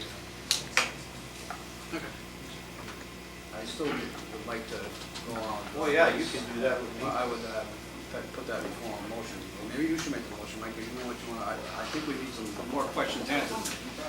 I go along, I took it to the beach with me, up to York Beach, and tried to read it, and it was probably one-fifth of it that was in layman's terms. The rest of it, you have to be an engineer and so on and so forth, and, it's way over my head, and that's why you have expertise on these different boards, and there's some valid questions in there I think have to be addressed as far as the long-term impact, the total traffic, so, I would like to have Mike review. Sure, Mr. Chairman, I make a motion that the Board of Selectmen goes on record that sending a letter with the comments to MIPA by the deadline September 6th, that we ask for a supplemental impact report be ordered to go into further detail to address many of the questions and also attach planning board's recommendations to our letter to ask that these be I'll second that, Mr. Chairman, and I couldn't have said it Before better, Mike. Before you vote on, not just planning board, any other comments from town officials now? Okay, sure. I have about 27 some odd comments. Sure. And even Board of Health and Conservation Commission. Sure, definitely, yep. Does that motion have in it whereby that MIPA will not act or on any of on the site assignment until all of these questions have been resolved? Well, that would be MIPA's decision.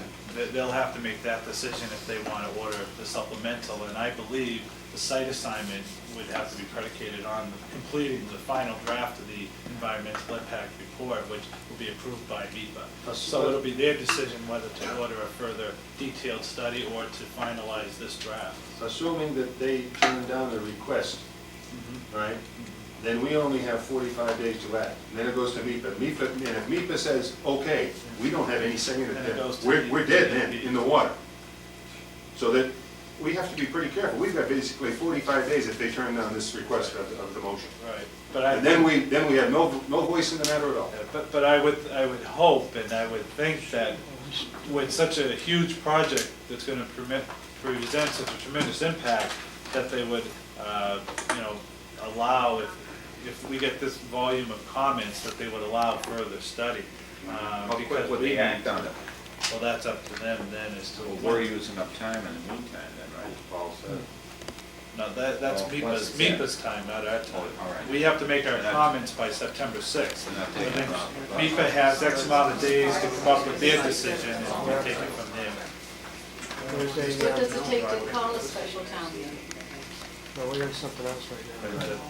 Wait a minute, Mary. No, I know there are a lot of questions the planning board has brought up, and a lot of these questions are answered in those 4 volumes on traffic and everything else. So that even if they're addressed here, and we get replies, I'm sure Mr. Foley's going to reply to these questions, and as long as it's, we're not overstepping the bounds of the Health Board or the Conservation Commission, I'm definitely for sending all these questions in to be replied to. Yes. No, I was just, and during the motion. Yeah, we got a motion. I just Yeah, had we got a another motion. question after that. Motion and second before. Motion's made by Mr. Ward, Ward and I second it. seconded by Mr. McNamara.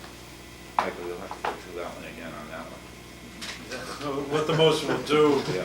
is in the Want to spell out? in the selectmen's comments, in our letter to the MIPA unit, our comments will ask that MIPA order RCI to produce a supplemental impact report addressing further some of the issues that we brought up, but they'll be the ones that'll determine which ones that they will order RCI to follow up on. But if we attach any comment from town officials, that we would ask that those comments be further addressed, and then it'll be up to MIPA to make the decision what we will get back.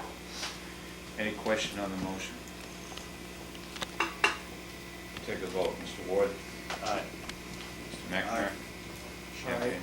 Mr. Coyne, aye. 4-0 vote.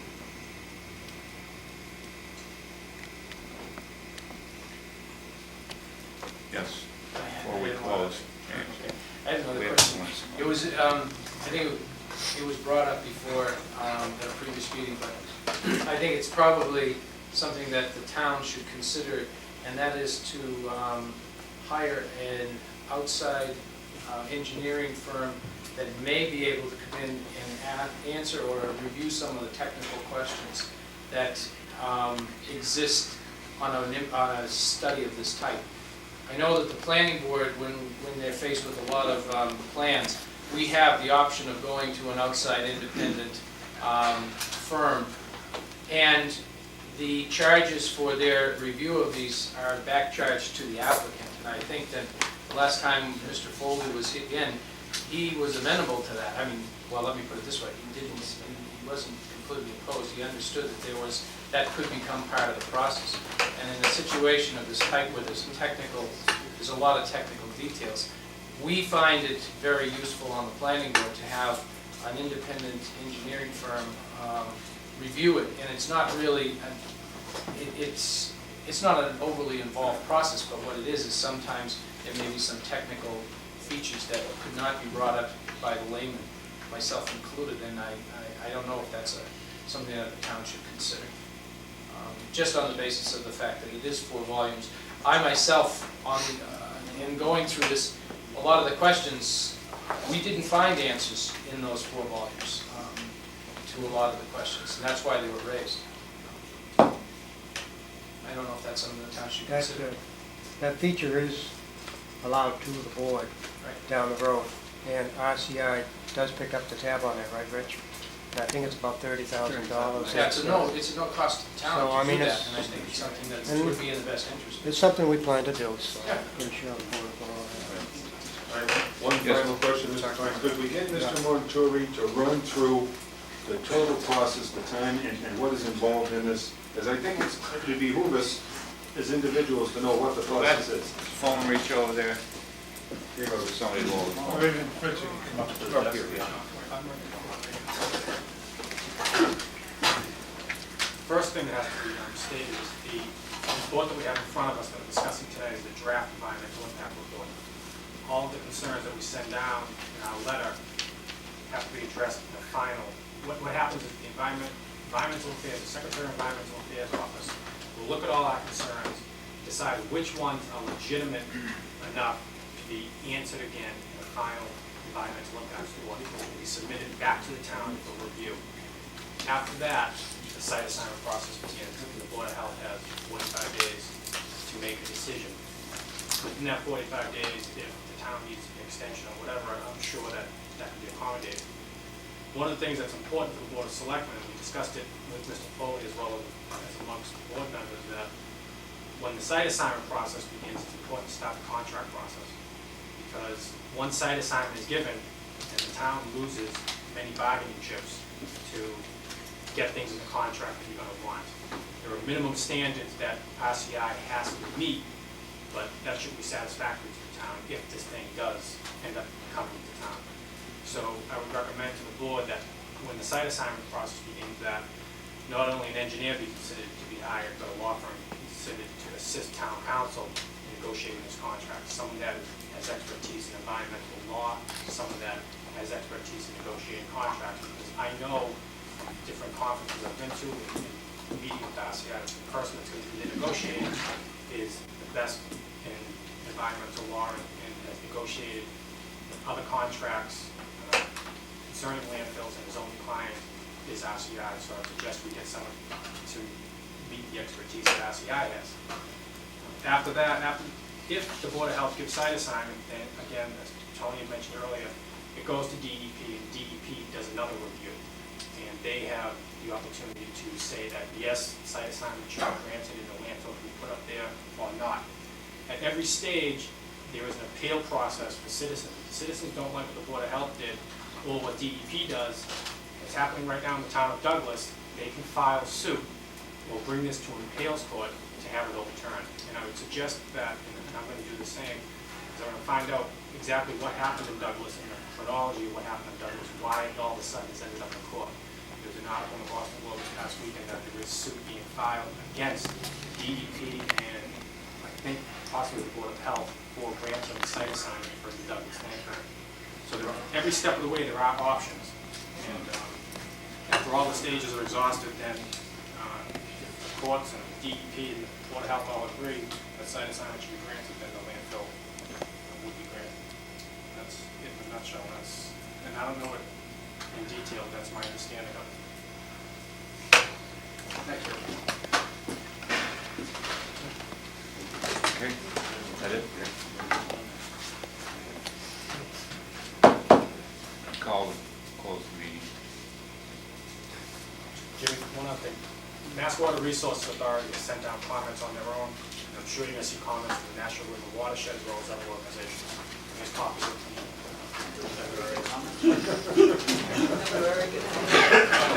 one of the comments from the MWRA, one of the concerns of the MWRA is the size of the pipe they have for leachate. Thanks, everybody, for coming. All right, Good to see you all. we're gonna get this put on our station. All right, yeah.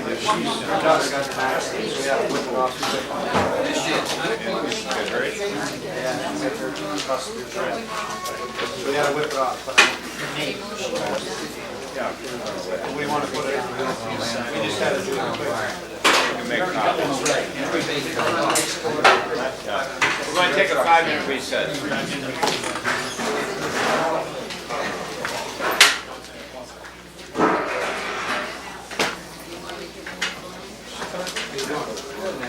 I'll go get it.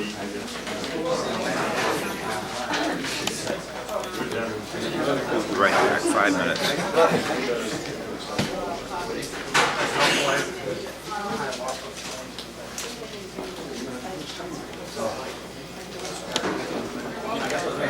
I'm gonna be down, I got a tape recorder.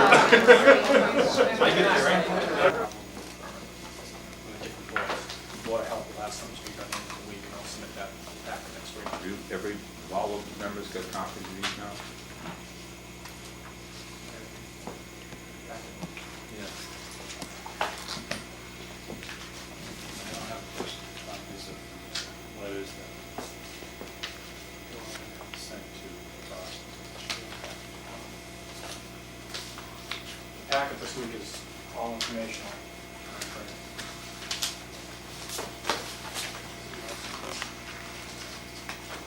What do you want to take first here and go through it? Really, there's nothing to, as far as the packet's concerned, just to point out a couple of things.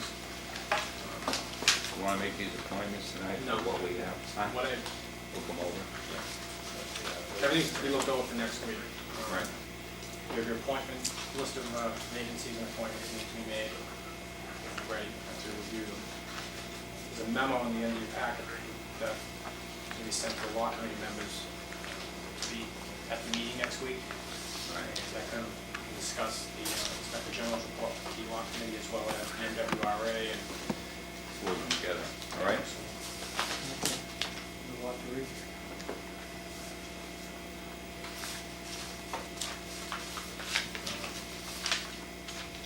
And there are copies of the letters that John Bates and Susan Coyne sent down to the governor. And there's the letter that I sent down asking for an appointment with the governor, and I will be sending another copy down this week. I'll do it every couple of weeks. Richie, these annual appointments we have to make, is there a month in the year, and it's annually from September to Last year we made them in October. October? It should be around July, but all the other business that was being taken care of, they got pushed off till October, but anywhere through July, anywhere after July 1st. Oh, okay. What is that? I can't find the letter. Oh, the letter to the governor, asking for a meeting. I don't see it copied to the legislators. Was it sent to It them? wasn't CC to them, but we sent to them. Mike, is the governor back now? Or? Yeah. Welcome back to that. Because I didn't know he was due back. I don't know if he's actually here or on his way. As far as the appointments go, there's the actual vacancies. There are there's two vacancies on the Recycling Commission and there's one vacancy on the Conservation Commission. We have people that were interested in last year, because there's no availability, spots available on the commission. I mean, you got, Mike, you got the one there 2 years? No, Those people would be to be and then reappointed. one more? There is one, we never filled a position, a spot for Mr. Kerrigan resigned. There is one opening.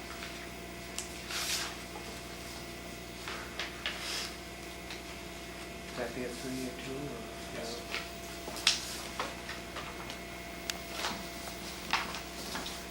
Have we advertised or put anything in the paper that various openings on these boards?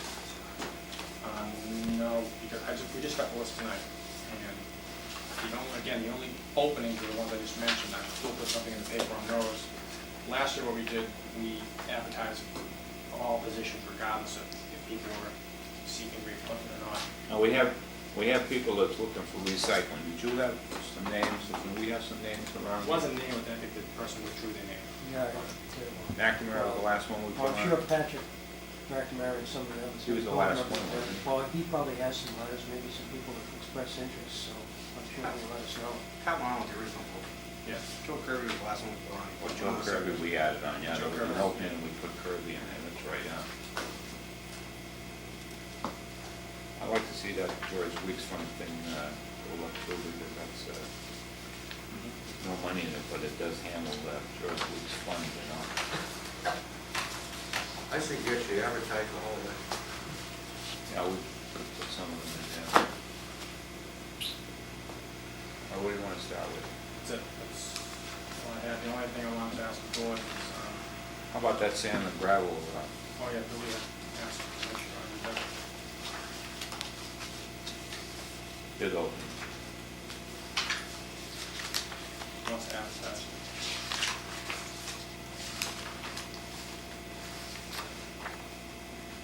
Could he let that pile get down a little bit over there, instead of ordering a lot at this time, or kind of? Yeah, when he actually gets to the point of ordering, he'll take that into consideration. Right now, he just needs prices on that time. And then he decides. Seems to be a lot of it over there already, you know? I mean, it's saving some money for later on, I don't know. We're gonna have enough of people over there to handle all our plows and everything this winter? We got more trucks than we have bodies? That's something we should contend with. That's okay. I know that as through attrition, jobs haven't been filled, how much that's impacted the actual snow and something. I know, you have some people that don't have licenses over there, so I'm not gonna take it away from them too.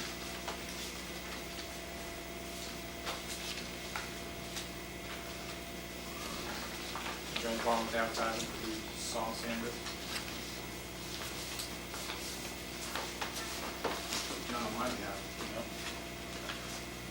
What, John? you have a problem, it's not on my behalf. So we wanna make a motion, we'll give them permission to go through the, I'll make a motion, we give Superintendent of Public Works permission to advertise for sand and salt bids. second? Second. Motion by Mr. Champagne, seconded by Mr. Ward. That would give William Gilmore, Superintendent of Public Works, the request permission to advertise for sand and salt bids for the coming winter. Any questions? All in favor? Aye. Opposed, voted.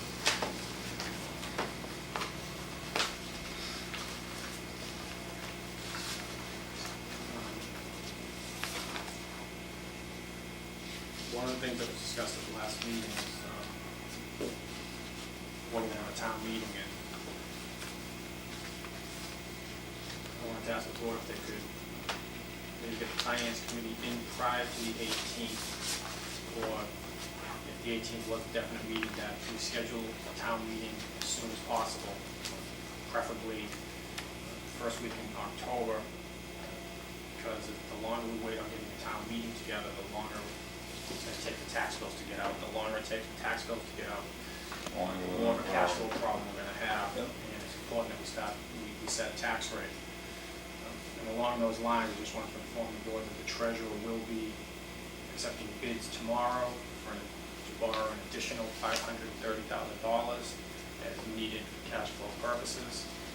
The notes will be here on Friday, and I will need my board members to come in on Friday to sign those notes. This is above and beyond the how much is it? $530,000.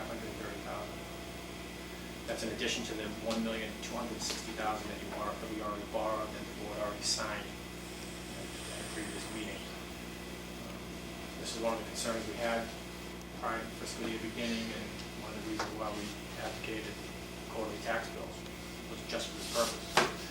So a couple short weeks, we borrowed $1.7 million, and the interest on the first borrowing was around $49,000. So this will be around $25,000.